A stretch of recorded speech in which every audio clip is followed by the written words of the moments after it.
Hello friends, welcome to Xylem BSc. അപ്പോൾ നമ്മുടെ 10th level exam കഴിഞ്ഞിരിക്കുകയാണ്. അപ്പോൾ അതുകൊണ്ട് നമുക്ക് ജോഗ്രഫി കുറച്ച് ടഫാണെന്ന് ഒരുപാട് പേര് പറഞ്ഞിട്ടുണ്ട്. അപ്പോൾ ജോഗ്രഫിയുടെ ക്വസ്റ്റ്യൻസുകൾ എവിടെ നിന്നാണ് വന്നത് നമ്മുടെ മൻസൂർ സാറ് സൈലം BScയുടെ ചാനലിലൂടെ തന്നെ വീഡിയോയിൽ പറഞ്ഞിട്ടുണ്ടല്ലേ. +1 +2 NCERTയിൽ നിന്നാണ് ഒട്ടുമിക്ക ചോദ്യങ്ങളും വന്നത്. ചില ക്വസ്റ്റ്യൻസുകൾ +1 +2 NCERTയിൽ നിന്ന് കോപ്പി പേസ്റ്റ് ചെയ്തതുപോലെയൊക്കെ നമുക്ക് കാണാൻ പറ്റും.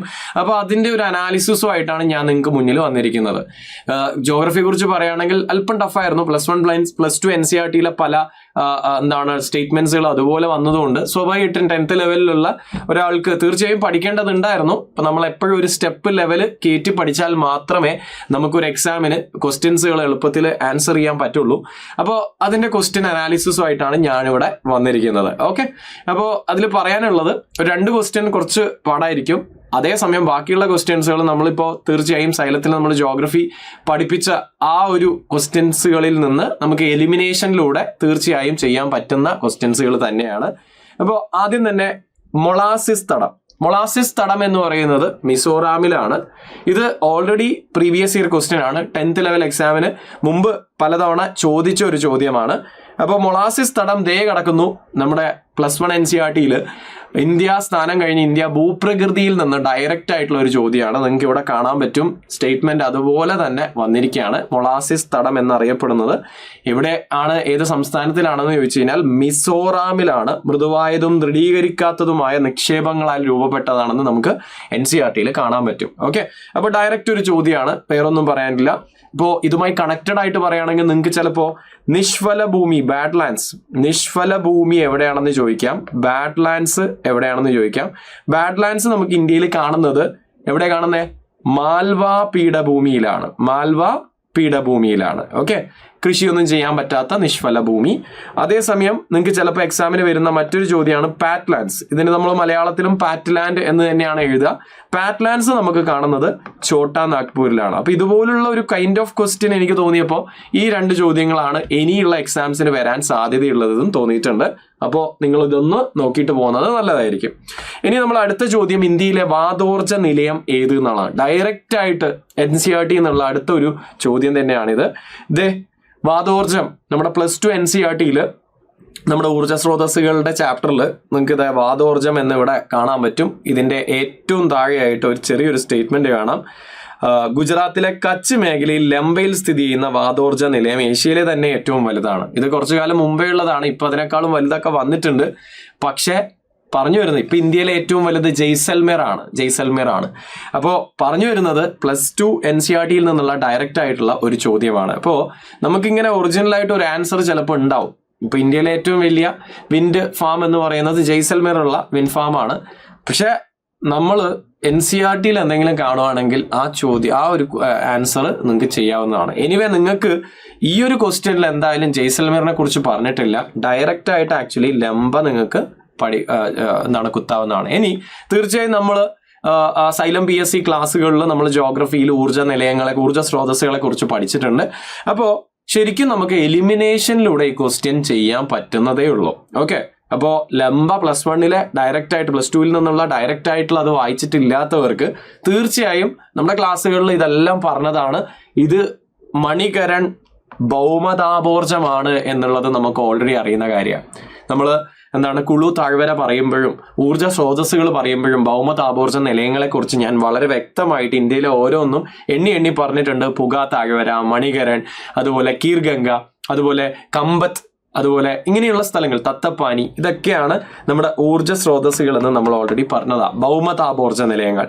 അപ്പൊ അത് നമുക്ക് എലിമിനേറ്റ് ചെയ്തിട്ട് ആ ഒരു ഓപ്ഷൻ എലിമിനേറ്റ് ചെയ്യാൻ പറ്റും. 2, കാക്രപ്പാർ എന്ന് പറയുന്നത് ഗുജറാത്തിലെ ആണവോർജ നിലയമാണെന്ന് നമ്മൾ ഓൾറെഡി ക്ലാസ്സുകളിൽ പഠിച്ച ഒരു കാര്യമാണ്. അതായത് നമ്മൾ ഈവൻ മാരത്തോണിൽ പോലും നമ്മൾ ഡിസ്കസ് ചെയ്ത കാര്യമാണ്. കാക്രപ്പാർ എന്ന് പറയുന്നത് ആണവോർജ നിലയമാണെന്നും എക്സാമിന് ആണവോർജ നിലയങ്ങൾ ചോദിക്കാനുള്ള സാധ്യത വളരെയധികം കൂടുതലാണ്. പഠിച്ചിട്ട് പോകാൻ വേണ്ടിയിട്ട് ഞാൻ ഓൾറെഡി പറഞ്ഞ കാര്യങ്ങളാണ്. ഈ ഡയഗ്രാം ഒക്കെ ഓർമ്മയുണ്ടെന്ന് പ്രതീക്ഷിക്കുന്നു. ക്ലാസ്സിൽ കാണിച്ച സെയിം ഡയഗ്രാം തന്നെ ഇതിൽ കാക്രപ്പാർ നിങ്ങൾക്ക് കാണാൻ പറ്റും. ഗുജറാത്തിലാണെന്ന് ഞാൻ പറഞ്ഞിട്ടുണ്ട്.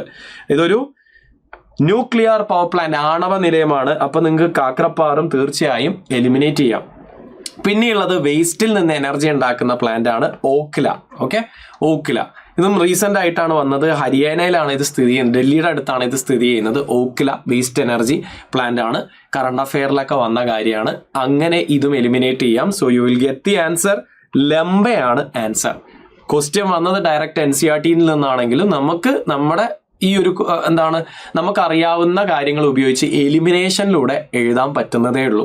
അപ്പൊ എനിക്ക് പറയാനുള്ളത്, ഒരു ക്വസ്റ്റ്യൻ കാണുമ്പോൾ ഡയറക്റ്റ് ആയിട്ട് ആൻസറിലേക്ക് തപ്പാതെ നമ്മൾ എന്ത് ചെയ്യണം? എലിമിനേഷൻ ടെക്നിക്സുകൾ എന്തെങ്കിലും ഉപയോഗിക്കാൻ നോക്കണം. അപ്പോൾ ഡയറക്റ്റ്ലി നമുക്ക് ആൻസർ കിട്ടുന്നതായിട്ട് മനസ്സിലാവും. അപ്പോൾ വാതോർജ്ജ നിലയം ചോദിച്ചിട്ടുണ്ട്.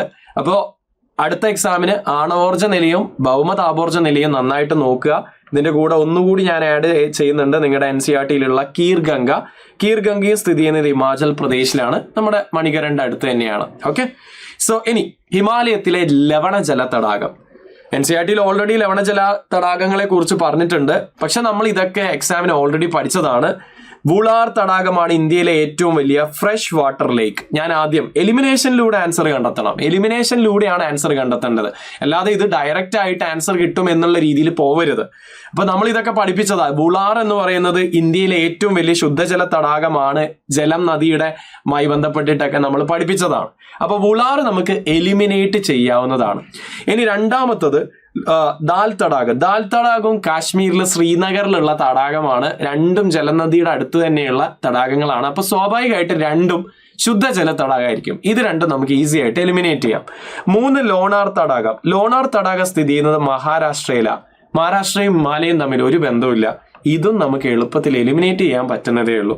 അപ്പൊ നമുക്ക് തീർച്ചയായും ബാക്കി ഒരേ ഒരു ആൻസറേ ഉള്ളൂ, ഡി, രാക്കസ്ഥൽ അല്ലെങ്കിൽ രാക്ഷസ തടാകം. നമ്മള് സിന്ധുവിന്റെ പോഷക നദികളൊക്കെ പറയുന്ന സമയത്ത് രാക്കസ്ഥലൊക്കെ പറഞ്ഞിട്ടുണ്ട്. ഓക്കെ, അപ്പോ രാക്കസ്ഥൽ എന്ന് പറയുന്നത് ഒരു ലവണജല തടാകം തന്നെയാണ്. അപ്പൊ ഇതിൽ നിന്ന് നമുക്ക് ഡയറക്ട്ലി ആൻസറിലല്ല, ഇൻഡയറക്ട്ലി എലിമിനേഷനിലൂടെ ആൻസറിൽ എത്താൻ പറ്റുന്നതേ ഉള്ളൂ. ലോണാർ തടാകത്തെ കുറിച്ച് സൈലം PSC ചാനലിൽ നമ്മളൊരു ഷോർട്സ് ഒക്കെ ഞാൻ തന്നെ ചെയ്തിട്ടുണ്ട്. ലോണാർ തടാകം ഉൽക്ക വന്ന് വീണുണ്ടായ തടാകമാണ് എന്നൊക്കെ പറഞ്ഞിട്ട്. അപ്പോ തീർച്ചയായും ഇതിന്റെയും ആൻസർ നമുക്ക് കണ്ടെത്താൻ പറ്റുന്നതേ ഉള്ളൂ. ഓക്കെ, ഇനി പ്രാചീന ബംഗാളിലെ സോനാർ താഴ്വരയും സിന്ധു താഴ്വരയും തമ്മിൽ ബന്ധിപ്പിച്ചിരുന്ന പാത. ഒരു ഹിസ്റ്ററിക്കൽ ക്വസ്റ്റ്യൻ ആയിട്ട് തോന്നും, പക്ഷെ ഇത് ജോഗ്രഫിയിൽ നിന്ന് തന്നെയുള്ള +1 NCERT-യിൽ നിന്ന് തന്നെയുള്ള ഒരു ചോദ്യമാണ്. നമുക്ക് NCERT-യിൽ ഈ പറഞ്ഞ സോണാർ പാതയെ കുറിച്ച് NCERT-യിൽ പറയുന്നുണ്ട്. പ്രാചീന കാലത്ത് സോനാർ താഴ്വരയും സിന്ധു താഴ്വരയും തമ്മിൽ ബന്ധിപ്പിച്ചതാരാ? നോക്കിയേ, ഇവിടെ ഷാഹി റോഡ് എന്ന് കാണാൻ പറ്റും. ഗ്രാൻഡ് ട്രങ്ക് റോഡ് തന്നെയാണ് ഈ ഷാഹി റോഡ് അഥവാ രാജകീയ റോഡ്. ഷാഹി പാത എന്ന ഓപ്ഷനിൽ കാണാം. ഡയറക്റ്റ് +2 NCERT-യിൽ നിന്നുള്ള ഒരു ചോദ്യം. ഓക്കെ, എനിക്ക് തോന്നുന്നു +1 +2 NCERT-യിലുള്ള പല ബോക്സുകളിൽ നിന്നും ചോദ്യങ്ങൾ വന്നിട്ടുണ്ട് എന്ന് നമുക്ക് വളരെ വ്യക്തമായിട്ട് കാണാൻ പറ്റും. ഇനി ഞാൻ അടുത്ത ക്വസ്റ്റ്യനിലേക്ക് പോവാണ്. അടുത്ത നിങ്ങളോട് ചോദിച്ച ചോദ്യം, അതിനു മുമ്പായിട്ട് സമാധാനത്തിന്റെ പാലം എന്നറിയപ്പെടുന്നത്, ഇങ്ങനെ ഒരു ക്വസ്റ്റ്യൻ വന്നിട്ടുണ്ട്. ഇതും ഡയറക്റ്റ് NCERT ഗതാഗതത്തിൽ നിന്നുള്ള ചോദ്യമാണ്. ഒരു പിക്ചർ തന്നെ NCERT കൊടുത്തിട്ടുണ്ട്, അമൻ സേതുവിന്റെ പിക്ചർ. ഇവിടെ കാണാൻ പറ്റും ശ്രീനഗറിനെയും മുസാഫറാബാദിനെയും ഇടയിൽ അമൻ സേതു. ഓക്കെ, അപ്പോൾ സ്വാഭാവികമായിട്ടും സമാധാനത്തിന്റെ പാലം എന്ന് പറയുന്നത് അമൻ സേതു ആണ്. അപ്പൊ ഈ കാര്യം മറക്കരുത്. സോ ക്ലിയർ അല്ലേ? അപ്പോൾ ഡയറക്റ്റ് NCERT അതേ പിക്ചർ കൊടുത്തിട്ട് ആ പിക്ചറിൽ നിന്നുള്ള ചോദ്യമാണ് കേട്ടോ. അമാൻ സേതു ആണ് ആൻസർ ആയിട്ട് വരുന്നത്. ഇനി നമ്മൾ 19 പഞ്ചപ്രയാഗൊക്കെ നമ്മൾ ഓൾറെഡി പഠിച്ചതാണ്. ഞാൻ അത് ആദ്യം തന്നെ ക്വസ്റ്റ്യന്റെ സോഴ്സ് ഞാൻ പറഞ്ഞുതരാം. NCERT പഞ്ചപ്രയാഗ് 5 നദികൾ അല്ലെ, നദികളുടെ സംഗമ സ്ഥാനങ്ങളാണ്. 5 നദികളുടെ സംഗമ സ്ഥാനം. പ്രയാഗ് എന്ന് വെച്ചാൽ സംഗമാണെന്ന് നമ്മൾ പഠിച്ചിട്ടുണ്ട്. പഞ്ചപ്രയാഗ്, അപ്പോൾ 5 പ്രയാഗുകൾ അല്ലെ. ഈ പ്രയാഗുകൾ ഉത്തരാഖണ്ഡിലാണ് സ്ഥിതി ചെയ്യുന്നത്. അത് നമ്മൾ ഓൾറെഡി നമ്മുടെ ഗംഗാ നദി പറയുന്ന സമയത്ത് ഫസ്റ്റ് തന്നെ ഞാൻ പ്രയാഗുകൾ 5 എണ്ണം കാണിച്ചു തന്നിട്ടുണ്ട്. ദേവപ്രയാഗ്, രുദ്രപ്രയാഗ്, കർണപ്രയാഗ്, വിഷ്ണു പ്രയാഗ്, അതുപോലെ നന്ദപ്രയാഗ്. എല്ലാത്തിനും പഠിക്കാൻ ഒരു ട്രിക്കൊക്കെ ഞാൻ പറഞ്ഞു തന്നിട്ടുണ്ട്, ഓർമ്മയുണ്ടോ? എല്ലാത്തിൻ്റെയും ഒരു സൈഡ് ആരുണ്ടാവും? അളകനന്ദ ഉണ്ടാവും എന്നുള്ളത്. ഓക്കെ, മറ്റേ സൈഡിലുള്ള നദി മാത്രമേ നിങ്ങൾ പഠിക്കണ്ടൂ എന്ന് പറഞ്ഞിട്ടുണ്ട്. അതിൽ തന്നെ ദേവപ്രയാഗാണ് ഏറ്റവും ഇമ്പോർട്ടൻറ്റ്. കാരണം ഭഗീരഥി എന്ന നമ്മുടെ ഗംഗാ നദി അളകനന്ദയായിട്ട് ചേരുന്ന സ്ഥലമാണ് ദേവപ്രയാഗ്. ഇതും നമ്മൾ പറഞ്ഞതാ. അപ്പൊ ഇതാണ് ആ പാഞ്ച് എന്ന് വെച്ചാൽ 5 പ്രയാഗുകള്. അപ്പോ ഉത്തരാഖണ്ഡിലാണ് ഭഗീരഥി, ഗംഗാ നദിയൊക്കെ ഉള്ളത്. ഉത്തരാഖണ്ഡിലാണ് ഈ പ്രയാഗുകൾ സ്ഥിതി ചെയ്യുന്നത്. അപ്പോൾ ഡയറക്ട്ലി നമുക്ക് ക്വസ്റ്റ്യൻ വന്നിരിക്കുകയാണ്, പഞ്ചപ്രയാഗ് സ്ഥിതി ചെയ്യുന്നത് ഉത്തരാഖണ്ഡ്, ഹിമാലയം. ഈവൻ തീർച്ചയായും ഉത്തരാഖണ്ഡിലാണെന്ന് അറിഞ്ഞാൽ പോലും നമുക്ക് എളുപ്പത്തിൽ ആൻസർ ചെയ്യാൻ പറ്റുന്നതേ ഉള്ളൂ. നിങ്ങളുടെ NCERTയിൽ സെപ്പറേറ്റ് ഉത്തരാഖണ്ഡ്, ഹിമാലയത്തിൽ ഇവിടെ കൊടുത്തിട്ടുണ്ട്. പഞ്ചപ്രയാഗുകൾ സംഗമസ്ഥാനത്തിലും ഈ ഒരു പ്രദേശം അറിയപ്പെടുന്നു എന്ന്. അപ്പൊ ഡയറക്റ്റ് ആയിട്ട് NCERTയിൽ നിന്നുള്ള അടുത്ത ചോദ്യമാണ്, മറക്കരുത്. സെറ്റ് അല്ലേ? ഓക്കെ അല്ലേ? ഈ ഡയഗ്രാം ഒക്കെ കാണിച്ചു തന്നിട്ടുണ്ട്. 5 പ്രയാഗുകളും ഞാൻ ക്ലാസ്സിൽ ഇതെങ്ങനെ കാണിച്ചു തന്നിട്ടുണ്ട്. ഉത്തരാഖണ്ഡിലെ ബദ്രിനാഥെന്നും കേദാർനാഥെന്നും ഗംഗോത്രി എന്നൊക്കെ വരുന്ന നദികളാണ് മെയിനായിട്ട്. ഓക്കെ. ഇനി ഇന്ത്യയിലെ യുറേനിയം നിക്ഷേപം കാണപ്പെടുന്നത്. ഇതൊരു ക്വസ്റ്റ്യൻ തീർച്ചയായും ഡയറക്ട്ലി നമ്മൾ എവിടെയും പഠിക്കാത്ത കൈൻഡ് ഓഫ് ഒരു സാധനമാണ്. പക്ഷേ ഇത് +2 NCERTയിൽ നമുക്ക് തീർച്ചയായും കാണാൻ പറ്റും. ആണവോർജ വിഭവങ്ങളിൽ ഒരു സ്റ്റേറ്റ്മെന്റ് കാണാം, ധാർവാർ ശിലകളിലാണ് യുറേനിയം നിക്ഷേപം കാണപ്പെടുന്നത്. നോക്കിയേ, ഡയറക്റ്റ് ക്വസ്റ്റ്യൻ ആണ്. നമ്മൾ ഈ ശിലകളെ കുറിച്ച് മാത്രം പഠിച്ചാൽ പോരാ, ഈ ആണവ ധാതുക്കള് യുറേനിയൊക്കെ കുഴിച്ചെടുക്കുന്ന സ്ഥലം അറിയണം. ആന്ധ്രാപ്രദേശിലെ തുമിലപ്പിള്ളി എന്നൊക്കെയാണ് ഏറ്റവും കൂടുതൽ യുറേനിയം നമുക്ക് പ്രധാനമായിട്ട് നിക്ഷേപം ഉള്ളത് എന്ന് മനസ്സിലാക്കാം. ഓക്കെ. അപ്പോൾ അടുത്ത എക്സാമിന് ഇരുമ്പും ബോക്സൈറ്റും ചെമ്പും വെള്ളിയും സ്വർണ്ണയൊക്കെ പഠിച്ചിട്ട് പോവുക, വരാൻ സാധ്യതയുണ്ട്. നെക്സ്റ്റ് ആണവോർജ നിലയങ്ങൾ നിങ്ങൾ തീർച്ചയായും നോക്കിയിട്ട് പോവുക. ആണവ ധാതുക്കളെ കുറിച്ച് പഠിക്കുമ്പോൾ ആണവോർജ നിലയങ്ങൾ, അവിടുന്ന് ഓൾറെഡി ഒരു ക്വസ്റ്റ്യൻ നമ്മൾ എലിമിനേറ്റ് ചെയ്തു, കാക്രപ്പാറ വെച്ചിട്ട്. അപ്പോൾ അങ്ങനെയൊക്കെ ആൻസറിലേക്ക് എത്താൻ ശ്രമിക്കാം. ഇനി അത്യാവശ്യം ടഫായിട്ടുള്ള ഒരു ചോദ്യം എന്ന് പറയുന്നത് ഇതാണ്. ഇത് മോസ്റ്റ്ലി അധിക പേർക്കും കിട്ടാൻ സാധ്യതയില്ലാത്തൊരു ചോദ്യമാണ്. ഇന്ത്യയിലെ ഏറ്റവും വലിയ തുരങ്ക റെയിൽപാത ഏത്? തീർച്ചയായും ഇതൊരു ടഫ് ക്വസ്റ്റ്യൻ ആണ്. അതിന് കാരണം ഇതിന്റെ ശരിക്കുള്ള ആൻസർ സൻഗാർഡൻ, ശരിക്കും ഇതിന്റെ പേര് സൻഗാൾഡൻ എന്നാണ്. സൻഗാൾഡൻ പാതയാണ്. 2024 കാലഘട്ടങ്ങളിലാണ്, 24 ഫെബ്രുവരിയിലെ കറണ്ട് അഫെയർ. ഇത് അധികം എവിടെയും ഡിസ്കസ് ചെയ്യാത്ത, അല്ലെങ്കിൽ ന്യൂസിലോ റാങ്ക് ഫയലിലോ എവിടെയും കാണാത്ത കൈൻഡ് ഓഫ് ഒരു ചോദ്യമാണ്. ഏറ്റവും വലിയ തുരങ്കപാത ശരിക്കും സൻഗാർഡൻ ആണ്. സൻഗാൾഡൻ കാശ്മീരിന്റെ അടുത്ത്, ജമ്മു കാശ്മീരിന്റെ അടുത്താണ്, ബന്ദിപ്പോരേന്റെ ഒക്കെ അടുത്താണ് ഇത് സ്ഥിതി ചെയ്യുന്നത്. ഉദ്ധംപൂരിന്റെ ഒക്കെ അടുത്താണ് സ്ഥിതി ചെയ്യുന്നത്. ഇതിന്റെ ശരിക്കുള്ള നീളം 12.775 കിലോമീറ്റർ ഒക്കെ വരും. 12.775 കിലോമീറ്റർ ഒക്കെ വരും. 12 കിലോമീറ്ററിന് മേളിൽ ഇതിന് നീളമുണ്ട്. ഓക്കെ. അപ്പോൾ പക്ഷേ PSC ഇവിടെ ആൻസർ ആയിട്ട് തന്നത് പിർപഞ്ചാലാണ്. കാരണം അതിനു മുമ്പ് ഏറ്റവും നീളം കൂടിയ റെയിൽപാത പിർപഞ്ചാൽ ആയിരുന്നു. ഓക്കെ. പക്ഷേ ഇത് രണ്ടും വന്ന സ്ഥിതിക്ക് തീർച്ചയായും ശരിക്കും ആൻസർ സൻഗാൾഡൻ ആണ്. അധികം ചിലപ്പോൾ ഇത് വായിച്ച കറണ്ട് അഫെയറിൽ ഇത് വായിച്ചവർ ചിലപ്പോൾ എഴുതിയിട്ടുണ്ടാവും സൻഗാൾഡന്. പക്ഷെ അധികം പേരും നമ്മുടെ PSC ആൻസർ ആയിട്ട് എടുക്കുന്നത് പിർപഞ്ചാലാണ്. സ്വാഭാവികമായിട്ടും എനിക്ക് എന്തുകൊണ്ടാണ് PSC ഇങ്ങനത്തെ കൈൻഡ് ഓഫ് ക്വസ്റ്റ്യൻ ചോദിക്കുന്നതെന്ന് അറിയില്ല. എത്രയോ നല്ല കോൺസെപ്റ്റ് പരമായിട്ടുള്ള ചോദ്യങ്ങളുമായിട്ട് PSCക്ക് നിങ്ങളുടെ മുന്നിൽ വരാം. പക്ഷെ ഇത്രയും ക്രൂക്കായിട്ടുള്ള ക്വസ്റ്റ്യൻസുമായിട്ട് എന്താണ് വരുന്നതെന്ന് എനിക്ക് മനസ്സിലായിട്ടില്ല. ഓക്കെ. അപ്പൊ എനിവേ സൻഗാൾഡൻ പാത കാശ്മീരിലെ ഏറ്റവും നീളം കൂടിയത് ഇപ്പം ഇതാണ്. പക്ഷെ PSC പ്രൊഫഷണൽ കീയിലെ ആൻസർ എന്നത് പിർപഞ്ചാലാണ്. ആർക്കെങ്കിലും ചലഞ്ചൊക്കെ ചെയ്യണമെങ്കിൽ തീർച്ചയായും ചെയ്യാം. PIB പ്രസ് ഇൻഫർമേഷൻ ബ്യൂറോയുടെ പ്രസ് റിലീസിൽ സൻഗാൾഡൻ പാതയാണെന്ന് പറയുന്നുണ്ട്. അപ്പോൾ ആർക്കെങ്കിലും വേണമെങ്കിൽ അത് ഞാൻ ടെലഗ്രാം ഗ്രൂപ്പിലേക്ക് ഇടുന്നതാണ്. എൻ്റെ ടെലഗ്രാം ചാനലിലേക്ക് ഞാൻ ഇടാം. ഓക്കെ. അപ്പോൾ അതെ, പക്ഷേ വേറൊരു കാര്യമുണ്ട്. ഈ ക്വസ്റ്റ്യൻ നിങ്ങൾ NCERT വായിച്ച് പോയാലും കിട്ടൂല. കാരണം നിങ്ങളുടെ NCERTയിൽ ഇവിടെ പറഞ്ഞിട്ടുണ്ട്, ഇവിടെ കണ്ടോ,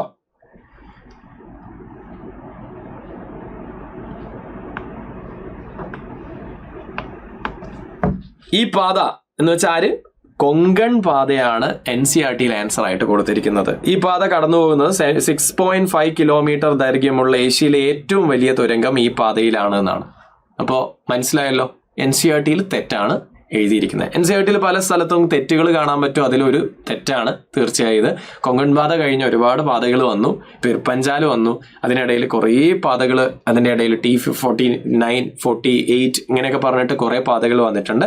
സൻഗാൾഡൻ പാത ബേസിക്കലി 49, T49, T15 എന്നീ 2 തുരങ്കങ്ങൾ ഉൾപ്പെട്ടതാണ്. ഓക്കെ. അപ്പോൾ ഏറ്റവും നീളം കൂടിയത് ഇപ്പോൾ സൻഗാൾഡൻ ആണ്.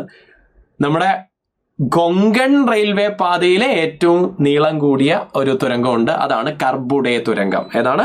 കർബുഡെ തുരങ്കം. അത് എക്സാമിന് ചിലപ്പോൾ ചോദിക്കും. ഓക്കെ, ഇനി കാശ്മീർ താഴ്വരയിലെ കരേവ ഞാൻ പറഞ്ഞു തന്നിട്ടുണ്ട്. കരേവ എപ്പോഴും അല്ലേ എക്സാമിന് ചോദിക്കുന്ന ഒരു ചോദ്യമാണ്. കരേവയിൽ വളരുന്ന കുങ്കുമപ്പൂവും ആപ്പിളും ഒക്കെ പറഞ്ഞിട്ടുണ്ട്. കുങ്കുമപ്പൂവിന് സാഫ്രോൺ കൾട്ടിവേഷൻ ഏറ്റവും ഫേമസ് ആയിട്ടുള്ള സ്ഥലമാണ് കാശ്മീർ താഴ്വര. കാശ്മീർ താഴ്വരയിലെ മണ്ണാണ് കരേവാസ് എന്ന് പറയുന്നത്. അപ്പോൾ സ്വാഭാവികമായിട്ടും നമുക്ക് തിരമാലയും കാറ്റൊക്കെ എലിമിനേറ്റ് ചെയ്യാൻ പറ്റും. ഇനി നദിയാണോ ഹിമാനിയാണോ? തീർച്ചയായും കാശ്മീർ എന്ന് പറയുമ്പോൾ ഹിമാനികൾ ഗ്ലേഷ്യേഴ്സിൽ നിന്ന് വരുന്ന അല്ലെ ഗ്ലേഷ്യേഴ്സ് കൊണ്ടുവരുന്ന ഈ മണ്ണിനെയാണ് നമ്മൾ കരേവാസ് എന്ന് പറയാം. അതുകൊണ്ടാണ് അത് വിശിഷ്ടമായിട്ട് മാറിയതും ഇവിടെ ആപ്പിളും കുങ്കുമപ്പൂവൊക്കെ വളരുന്നതും. അപ്പോൾ ഇതും NCERT +1 NCERT ഡയറക്റ്റ് ക്വസ്റ്റ്യൻ ആണ്. ഇന്ത്യയുടെ ഭൂപ്രകൃതിയിൽ ഇത് കരേവ എന്ന് പറഞ്ഞിട്ട് ബോക്സിൽ കൊടുത്തിട്ടുണ്ടോ. ഹിമാനി നിക്ഷേപ ഭൂരൂപങ്ങളായ മൊറൈനുകളോടൊപ്പം ഹിമാനി കളിമണ്ണും മറ്റു വസ്തുക്കളും ചേർത്ത് രൂപപ്പെടുന്ന കനമേറിയ നിക്ഷേപമാണ്. അപ്പൊ ഹിമാനിയാണ് കൊണ്ടുവരുന്നതെന്ന് നിങ്ങളുടെ NCERT ഒരു ബോക്സിൽ എഴുതിയിട്ടുണ്ട്. അപ്പൊ സ്വാഭാവികമായിട്ടും ഡയറക്റ്റ് +1 NCERT നിന്നുള്ള ചോദ്യമാണ്. ഈ ക്വസ്റ്റ്യൻ നമ്മൾ ഡിസ്കസ് ചെയ്തതാണ് ഷാഹി പാതയെ കുറിച്ച്. പിന്നെ നമ്മൾ സിമ്പിൾ ആയിട്ടുള്ള ഒരു ചോദ്യമായിരുന്നു അലൂമിനിയത്തിന്റെ അയിരേത്. അത് തീർച്ചയായും നമ്മുടെ ബോക്സൈറ്റ് ആണ് അല്ലെ, എല്ലാവർക്കും അറിയുന്ന ചോദ്യമാണ്. കുഴപ്പമില്ല, അതൊക്കെ ഡയറക്റ്റ് ക്വസ്റ്റ്യൻ ആണ്. NCERT അല്ലെങ്കിലും നമുക്ക് ആൻസർ ചെയ്യാൻ പറ്റും. ഇതൊക്കെയാണ് ഇന്ത്യൻ ജോഗ്രഫിയിൽ നിന്ന് നമ്മുടെ എക്സാമിന് വന്ന ചോദ്യം. ഇതിൽ ലാസ്റ്റ് ഞാൻ പറഞ്ഞ കരേവാസ് ക്യാൻസൽഡ് ആയിട്ടുള്ള ഉച്ചയ്ക്ക് ശേഷമുള്ള ക്വസ്റ്റ്യൻ പേപ്പറിൽ നിന്ന് വന്നതാണ്. ഓക്കെ, അപ്പോൾ സെറ്റ് അല്ലേ? ഡൗട്ട്സ് ഒന്നുമില്ലല്ലോ? ഓക്കെ, എനിക്കറിയാം ഒരു 2 ക്വസ്റ്റ്യനോളം, പ്രത്യേകിച്ച് ആ ഒരു ധാർവാർ യുറേനിയം നിക്ഷേപങ്ങൾ കാണപ്പെടുന്ന ധാർവാർ ശിലകളുടെ ക്വസ്റ്റ്യൻ ആണെങ്കിലും പിന്നെ ആ തുരങ്കത്തിന്റെ ക്വസ്റ്റ്യൻ ആണെങ്കിലും രണ്ടും നല്ല കട്ടിയുള്ള ചോദ്യങ്ങൾ തന്നെയാണ്. NCERT എന്താണ് പറഞ്ഞിട്ടില്ല ഈ പറഞ്ഞ തുരങ്കപാതയെക്കുറിച്ച്. മീൻസ് റീസെന്റ് ആയിട്ടാണ് ഇത് ഉദ്ഘാടനം ചെയ്തത്. അപ്പോൾ സ്വാഭാവികമായിട്ടും ഈ ഒരു കൺഫ്യൂഷൻ ഉണ്ടാവും, ടഫാണ്, അറിയാം. ബാക്കിയുള്ള ക്വസ്റ്റ്യൻ ഞാൻ ഈ പറഞ്ഞതുപോലെ എലിമിനേഷനിലൂടെ കണ്ടെത്താൻ പറ്റുന്നതേ ഉള്ളൂ. ഓക്കെ, അപ്പോൾ താങ്ക് യു സോ മച്ച്. നന്നായിട്ട് പഠിക്കുക. അടുത്ത ക്ലാസ്സിൽ അടുത്ത എക്സാംസിന് വേണ്ടിയിട്ട് സെക്കൻഡ് ഫേസ് എഴുതുന്നവർക്ക് എല്ലാ ആശംസകളും. Thank you all.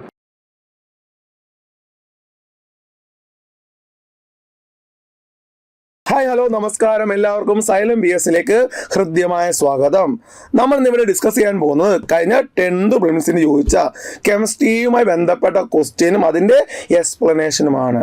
ഏകദേശം 2 സ്റ്റേജിലും കൂടെ ഏകദേശം 14 ക്വസ്റ്റ്യനോളമാണ് കെമിസ്ട്രി എന്ന് വന്നത്. 14 ക്വസ്റ്റ്യൻ. ഓക്കെ, പക്ഷേ രണ്ടാമത്തെ എക്സാം ക്യാൻസൽ ചെയ്തു. ആ കാര്യമൊക്കെ നിങ്ങൾക്ക് അറിയാം എന്തുകൊണ്ടാണെന്നൊക്കെ. ഓക്കെ അല്ലേ? അപ്പോൾ ആ 2 എക്സാമിലും കൂടെ ഏകദേശം 2 ക്വസ്റ്റ്യൻ പേപ്പറിലും കൂടെ ഏകദേശം 14 ക്വസ്റ്റ്യനാണ് വന്നത്. ഒന്നാമത്തെ ക്വസ്റ്റ്യനിലെ പല കാര്യങ്ങളും രണ്ടാമത്തെ ക്വസ്റ്റ്യൻ റിപ്പീറ്റ് ചെയ്തിട്ടുണ്ട്. അയിരുകളും ധാതുക്കളും പോലുള്ള ടോപ്പിക്ക്. ഓക്കെ, അപ്പോൾ അതുമായിട്ട് ബന്ധപ്പെട്ട എക്സ്പ്ലനേഷനും അതിൻ്റെ ക്വസ്റ്റ്യനുമാണ് നമ്മൾ ഇവിടെ ഡിസ്കസ് ചെയ്യാൻ പോകുന്നത്. ഓക്കെ, റെഡി ആണല്ലോ? അടുത്ത എക്സാം എഴുതുന്നവർ വ്യക്തമായിട്ട് ഈ കാര്യങ്ങൾ നോക്കിയിട്ട് പോവുക. നമുക്ക് ക്ലാസ്സിലേക്ക് കടക്കാം. ശ്രദ്ധിക്കുക, ഒന്നാമത്തെ ക്വസ്റ്റ്യൻ, ലോഹങ്ങളുടെ രാജാവ് എന്നറിയപ്പെടുന്ന ലോഹങ്ങളുടെ രാജാവ്, അത് സ്വർണമാണ്. ലോഹങ്ങളുടെ രാജാവ്. എല്ലാവർക്കും ലോഹങ്ങളുടെ രാജാവ് എന്താ? സ്വർണം. സ്വർണത്തിന്റെ സിമ്പൽ എന്താ? പ്രതീകം എന്താ? AU ആണ്. AU. എന്നാൽ വിഷപദാർത്ഥങ്ങളുടെ രാജാവ് ചോദിച്ചാൽ എല്ലാവർക്കും അറിയാം, അത് ആഴ്സനിക്കാണ്.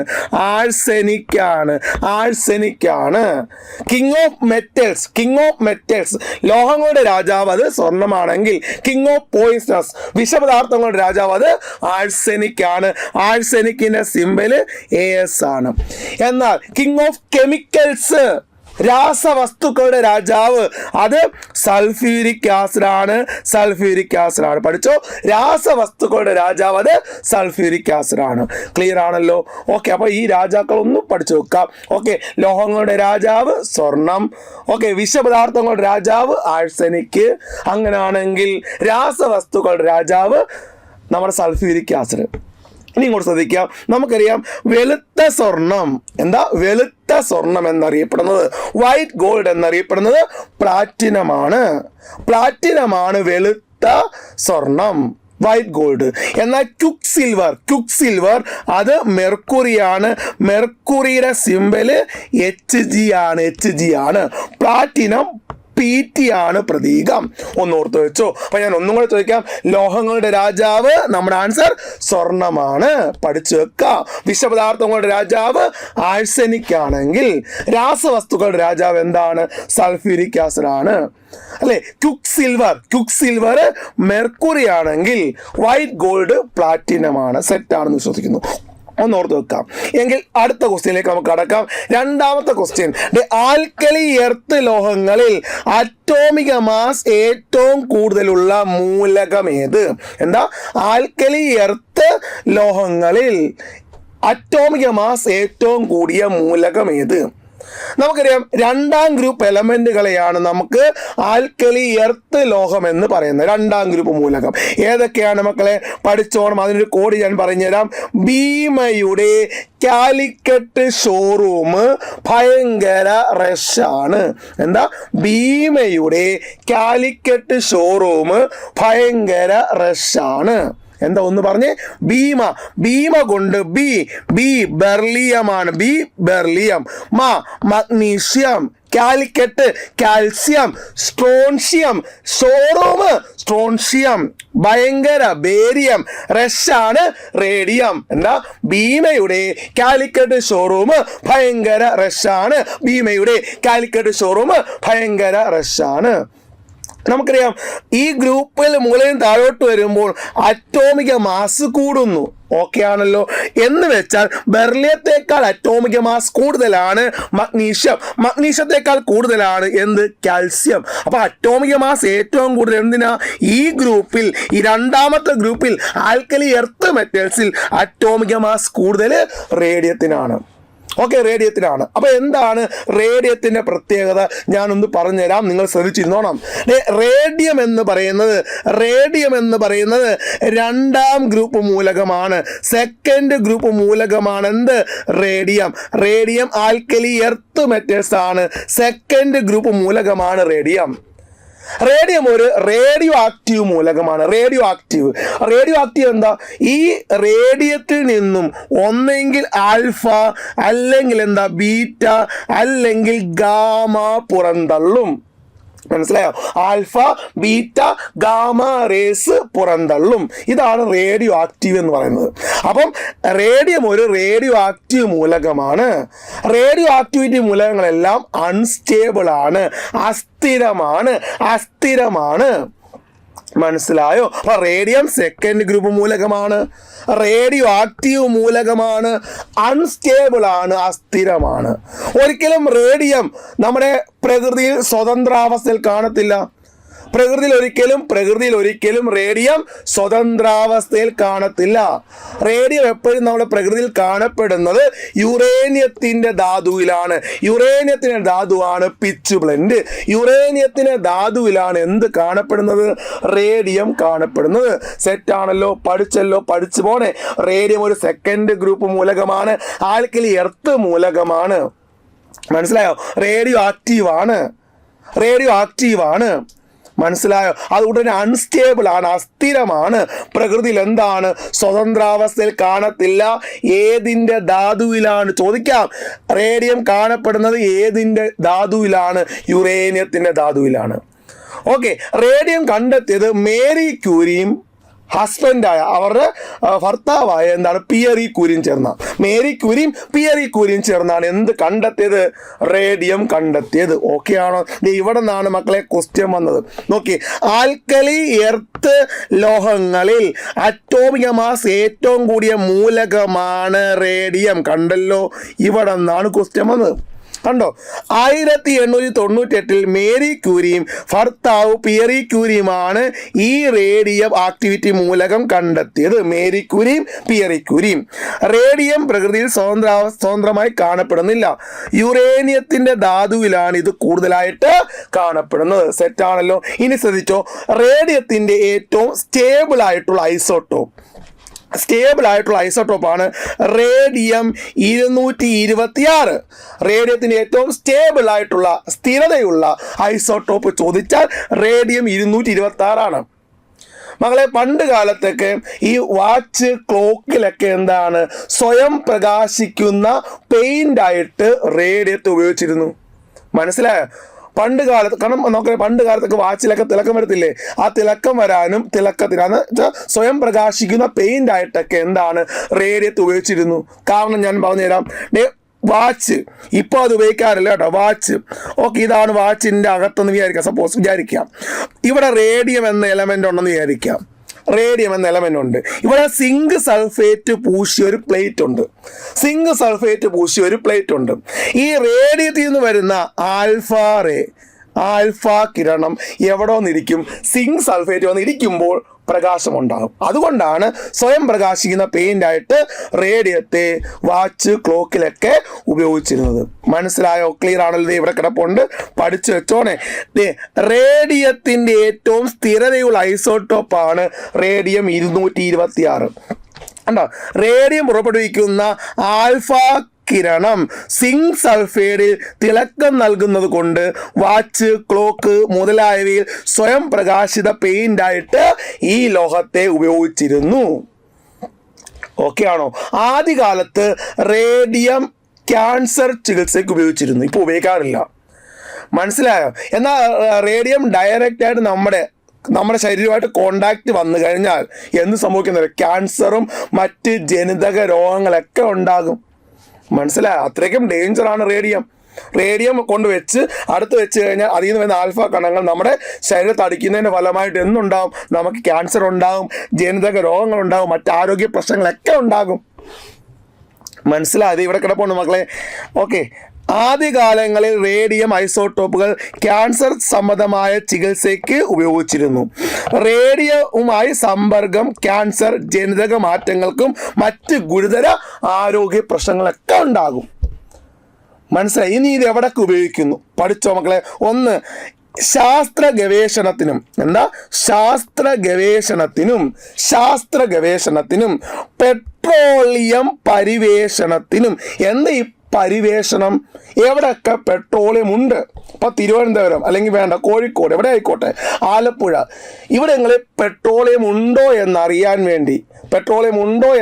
വേണ്ടി നമ്മൾ എന്തുപയോഗിക്കും? റേഡിയത്തിൻ്റെയും ബെർലിയത്തിൻ്റെയും മിശ്രിതം ഉപയോഗിക്കും. മനസ്സിലായോ? അപ്പോൾ ഒന്ന് ശാസ്ത്ര ഗവേഷണത്തിനും, രണ്ട് പെട്രോളിയം പരിവേഷണം. മനസ്സിലായോ? എവിടൊക്കെയാണ് ഇത് ഉള്ളത് എന്ന് തിരിച്ചറിയാൻ വേണ്ടി റേഡിയത്തിൻ്റെയും ബെർലിയത്തിൻ്റെയും മിശ്രിതങ്ങൾ ഉപയോഗിക്കും. ഓക്കെ, ഇതൊക്കെയാണ് ഇതിൻ്റെ ഉപയോഗിക്കുന്നു. കണ്ടോ? അപ്പൊ ഇതൊന്ന് പഠിച്ചു വെച്ചോണേ. ക്ലിയർ ആണ്, സെറ്റാണെന്ന് വിശ്വസിക്കുന്നു. ഇനി അടുത്തയാണ് മക്കളെ, ഉത്കൃഷ്ടവാതകങ്ങൾ അല്ലാത്ത മൂലകം ഏത്? ഏതൊക്കെ ഉത്കൃഷ്ടവാതകങ്ങൾ ഒന്ന് പറഞ്ഞേ. ഹേ നീ ആരാ? കൃഷ്ണനോ സീതയോ രാമനോ? എന്താ? ഹേ നീ ആരാ? കൃഷ്ണനോ സീതയോ രാമനോ? ഹേ നീ ആരാ? കൃഷ്ണനോ സീതയോ രാമനോ? ഓക്കെ അല്ലേ? ഹേ നീ ആരാ? കൃഷ്ണനോ സീതയോ രാമനോ? ഹേ എന്താ? Helium, neon, argon, krypton, xenon, റെഡോൺ. അത് അടുത്തയാണ് ഓഗനസൻ ആണ് 118ാമത്തെ മൂലകം. അത് ഓഗനസൻ ആണ്. അപ്പൊ ഏതൊക്കെയാണ് ഉത്കൃഷ്ടവാതകങ്ങൾ? ഹേ നീ ആരാ? കൃഷ്ണനോ സീതയോ രാമനോ? ഹേ നീ ആരാ? കൃഷ്ണനോ സീതയോ രാമനോ? ഹേ എന്താ? Helium, neon, argon, krypton, xenon, radon, oganesson. അപ്പൊ ഇതിൻ്റെ അകത്ത് നോബൽ ഗ്യാസ് അല്ലാത്തത് ഏത്? ക്രിപ്റ്റോൺ നോബൽ ഗ്യാസ് ആണ്. ആർഗൺ നോബൽ ഗ്യാസ് ആണ്. സിലിക്കൺ നോബൽ ഗ്യാസ് അല്ല. സിലിക്കൺ ഏത് ഫാമിലിയാ മക്കളെ? സിലിക്കൺ കാർബൺ ഫാമിലിയാണ്. എന്താണ്? കാർബൺ ആണ്. 14ാമത്തെ ഗ്രൂപ്പാണ്. കാർബൺ ആണ് സിലിക്കൺ. ഓക്കെ, അപ്പൊ കാർബൺ ഫാമിലി ഏതൊക്കെ ഒന്ന് പറഞ്ഞേ. കറുത്ത സിലിക്കണിൽ പൊതിഞ്ഞ് ജർമ്മനിയിൽ നിന്നും ടിന്നിൽ ലഡുവും ഫ്ലവറും കടത്തി. എന്ന് പറഞ്ഞ്, കറുത്ത സിലിക്കണിൽ പൊതിഞ്ഞ് ജർമ്മനിയിൽ നിന്നും ടിന്നിൽ ലഡുവും ഫ്ലവറും കടത്തി. ഒന്ന് പറഞ്ഞ്, ഇതാണ് 14ാമത്തെ ഗ്രൂപ്പിലെ മൂലകം. 18ാമത്തെ ഗ്രൂപ്പാണ് അലസവാതകം. അറിയാം, അലസവാതകങ്ങളാണ് ഹേ നീ ആരാ, കൃഷ്ണനോ സീതയോ രാമനോ, ഹേ നീ ആരാ, കൃഷ്ണനോ സീതയോ രാമനോ, helium, neon, argon, krypton, xenon, radon, organism. 18ാം ഗ്രൂപ്പാണ് അല്ലെ. എന്നാൽ അല്ലാത്തത് സിലിക്കൺ ആണ്. സിലിക്കൺ 14ാം ഗ്രൂപ്പ് കാർബൺ ഫാമിലിയാണ്. കറുത്ത സിലിക്കണിൽ പൊതിഞ്ഞ് ജർമ്മനിയിൽ നിന്നും ടിന്നിൽ ലഡുവും ഫ്ലവറും കടത്തി. അപ്പൊ ഏതൊക്കെയാ? കറുത്തത് കൊണ്ട് ഈ കവി ഉദ്ദേശിച്ചത് കാർബൺ, സിലിക്കൺ, ജർമ്മനിയിൽ നിന്നും ജർമേനിയം, ടിന്ന്, ലെഡാണ് പി ബി, ഫ്ലവർ ആണ് ഫ്ലറോവിയം, ഫ്ലവർ ആണ് ഫ്ലറോവിയം. ക്ലിയർ ആണല്ലോ. കറുത്ത സിലിക്കണിൽ പൊതിഞ്ഞ് ജർമ്മനിയിൽ നിന്നും ടിന്നിൽ ലഡുവും ഫ്ലവറും കടത്തി. അപ്പം ഇതിന്റെ ആൻസർ എന്താ? സിലിക്കൺ ആണ്. ഇതിന് മുമ്പത്തെ ആൻസർ നമ്മൾ നോക്കിയാൽ എന്താ? റേഡിയം ആണ്. ടിക്ക് ചെയ്തായിരുന്നു. ഓക്കെ, സോറി, ടിക്ക് ചെയ്യാൻ വിട്ടുപോയി. അപ്പൊ റേഡിയം ആണ്. കണ്ടാ? ഓക്കെ, എന്താ? ആൽക്കലി എർത്ത് ലോഹങ്ങളിൽ അറ്റോമിക മാസ് ഏറ്റവും കൂടിയ മൂലകം റേഡിയമാണ്. ഓക്കെ ആണല്ലോ, ക്ലിയർ ആണല്ലോ, ഒന്ന് ഓർത്ത് വെച്ചോ. ഇനി അങ്ങനെയാണെങ്കിൽ അടുത്ത ക്വസ്റ്റ്യനിലേക്ക് കടക്കാൻ പോവാണ്. ഓക്കെ, ഇനി ഉത്കൃഷ്ടവാതകങ്ങൾ എന്നറിയപ്പെടുന്നത് ആവർത്തന പട്ടികയിൽ എത്രാമത്തെ ഗ്രൂപ്പിലെ മൂലകമാണ് മക്കളെ? ഉത്കൃഷ്ടവാതകങ്ങൾ. നമുക്കറിയാം 18ാം ഗ്രൂപ്പ് മൂലകമല്ലേ ഉത്കൃഷ്ടവാതകം, അല്ലെങ്കിൽ അലസവാതകം. അതല്ലേ ഇപ്പോൾ ഞാൻ പറഞ്ഞ കാര്യം. ഓക്കെ ആണല്ലോ, സെറ്റ് ആണല്ലോ. അടുത്ത ക്വസ്റ്റ്യൻ. കലാമിൻ ഏത് ലോഹത്തിന്റെ അയിരാണ്? ഞാൻ കുറച്ച് അയിരുകൾ പറയാം, ഒന്ന് പഠിച്ചു വെച്ചോ. പ്രധാനമായിട്ടും ടെക്സ്റ്റ് ബുക്കിൽ കിടക്കുന്ന അയിരുകളും അതിൻ്റെ ഫോമിലെയും ഞാൻ പറയാം. ഓക്കെ ആണോ? ആദ്യം ഞാൻ അയിരുകൾ പറയാം, ലാസ്റ്റ് ഫോമില പറയാം. ഓക്കെ, അപ്പൊ ഒന്നാമത്തെയാണ് അലൂമിനിയത്തിന്റെ അയിര്. ഒന്ന് ബോക്സൈറ്റും ക്രയോലൈറ്റും പഠിച്ചോണം. രണ്ടാമത്തെ ഇരുമ്പിന്റെ പഠിച്ചോ. ഹേമറ്റൈറ്റ് ഉണ്ട്, മാഗ്നറ്റൈറ്റ് ഉണ്ട്, പിന്നെന്താ? സിഡറൈറ്റ് ഉണ്ട്. എന്താണ് സിഡറൈറ്റ്? ചോദിച്ചുള്ളതാണ്. സിഡറൈറ്റ് ഉണ്ട്. അടുത്ത അയൺ പൈറൈറ്റ് ഉണ്ട്. അപ്പൊ ഞാൻ ഒന്നും കൂടെ ചോദിക്കാം. അലൂമിനിയത്തിന് അയിര് ഏതൊക്കെയാ? Bauxite, cryolite. ഓക്കെ ആണല്ലോ. അങ്ങനെയാണ് ഇരുമ്പിന്റെ ഏതൊക്കെയാ? Haematite, magnetite, iron pyrite, siderite. വിഡ്ഢികളുടെ സ്വർണം എന്നറിയപ്പെടുന്നത് അയൺ പൈറേറ്റ് ആണ്. വിഡ്ഢികളുടെ സ്വർണം അയൺ പൈറേറ്റ് ആണ്. ഓക്കെ, ഇനി അടുത്തത് കോപ്പറിൻ്റെ ഏതൊക്കെയാ? കോപ്പർ പൈറേറ്റ് ഉണ്ട്, കോപ്പർ ഗ്ലാൻസ് ഉണ്ട്, കുപ്പറൈറ്റ് ഉണ്ട്. എന്തൊക്കെയുണ്ട് പറ? Copper pyrite, copper glance, cuprite. ഓർമ്മ കൊടുക്കണം. മാലക്കൈറ്റ്. ഓക്കെ ആണല്ലോ. ഈ 3 എല്ലാവരും പഠിച്ചല്ലോ. എൻ്റെ കൂടെ ഇരുന്ന് പഠിച്ചു പോണേ. ഞാൻ വലിച്ചുവാരി ഒന്നും പറഞ്ഞാൽ നമുക്ക് ആവശ്യമുള്ള കുറച്ച് അയിരുകൾ പഠിച്ചോണം. ചോദിക്കുന്നേ. ഓക്കെ, അലൂമിനിയം എന്താ? Bauxite, cryolite. ഇരുമ്പ് haematite, magnetite, iron pyrite, siderite. സെറ്റാണ്. കോപ്പർ പൈറേറ്റ്, കുപ്പറേറ്റ് അല്ലെ, കോപ്പർ ഗ്ലാൻസ്, മാലക്കൈറ്റ്. ഇനി അടുത്ത സിങ്ക് എന്താ? സിങ്ക് ബ്ലെൻഡ് അല്ലെ, calamine. Zinc blende calamine. Okay, ടിന്നിന് എന്താ? കാസിറ്ററൈറ്റും ടിൻസ്റ്റോണും. കാസിറ്ററൈറ്റ് അല്ലെങ്കിൽ ടിൻസ്റ്റോൺ. ഒന്നോർത്തു. അപ്പൊ ഞാൻ ചോദിക്കട്ടെ, നിങ്ങളടുത്ത് ചോദിക്കാം, മെർക്കുറിയുടെ അയിര് എന്താ? മെർക്കുറിയാണ് സിന്നബാർ. മെർക്കുറിയുടെ അയിരാണ് സിന്നബാർ. ഓക്കെ, ലെഡിന്റെ അയിര് എന്താ? പറ. Galena litharge. ഇതാണ് എന്തിൻ്റെ അയിര്? നമ്മുടെ ലെഡിന്റെ അയിരാണ് ഗലീന ലിത്താർച്ച്. ടിന്നിന് എന്താ? കാസിറ്ററൈറ്റും ടിൻസ്റ്റോണുമാണ്. ഓക്കെ, ലെഡാണ് ഗലീന ലിത്താർച്ച്. ലെഡ് കേട്ടോ. Okay, mercury cinnabar, lead galena litharge. ഇനി അടുത്തത് നമുക്കറിയാം ടൈറ്റാനിയം എന്താ? ഇൽമനൈറ്റും റൂട്ടൈലും. ഇൽമനൈറ്റ് റൂട്ടൈലും. അപ്പോൾ ഞാൻ ഒന്നും കൂടെ ചോദിക്കാം. മെർക്കുറി എന്താ? Mercury mercury mercury mercury cinnabar. Lead galena litharge. Titanium ilmenite rutile. Uranium pitchblende. Uranium pitchblende. Uranium pitchblende കിട്ടുന്നെങ്കിൽ പിച്ച് ബ്ലെൻഡ്. ഇനി അടുത്ത് യുറേനിയം പിച്ച് ബ്ലെൻഡ്. ഇനി അടുത്ത് തോറിയം നിയോഡിമിയം. നിയോഡിമിയം സീരിയം. എന്താ എന്താ ഒന്ന് പറഞ്ഞേ ഏതൊക്കെയാ? Thorium neodymium സീരിയം. സീരിയം thorium neodymium സീരിയം. ഇതിൻ്റെ മൂന്നിൻ്റെ മയിര് മോണോസൈറ്റ് ആണ്. മോണോസൈറ്റ് എന്തൊക്കെയാ?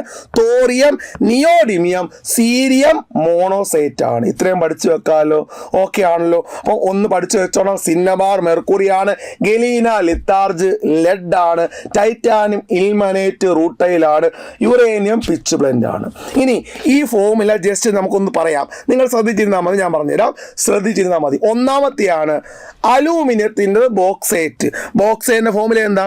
Al2O3.2H2O. കിട്ടിയെന്ന് വിശ്വസിക്കുന്നു. കൂടെ പഠിച്ചു പോവാ. ബോക്സൈറ്റിന്റെ ഫോമുല Al2O3.2H2O. Al2O3.2H2O എന്ന് പറഞ്ഞാൽ Al2O3.2H2O. ഇതാണെന്ത്? ബോക്സൈറ്റ്. ബോക്സൈറ്റ്. രണ്ടാമത്തെയാണ് ഇരുമ്പിൻ്റെ ആണ് ഹേമറ്റൈറ്റ്. ഫോമുല എന്താ? Fe2O3 അല്ലേ? മാഗ്നറ്റൈറ്റ് ആണ് Fe3O4. പഠിച്ചോ? ഈ മൂന്നെണ്ണം പഠിച്ചോ?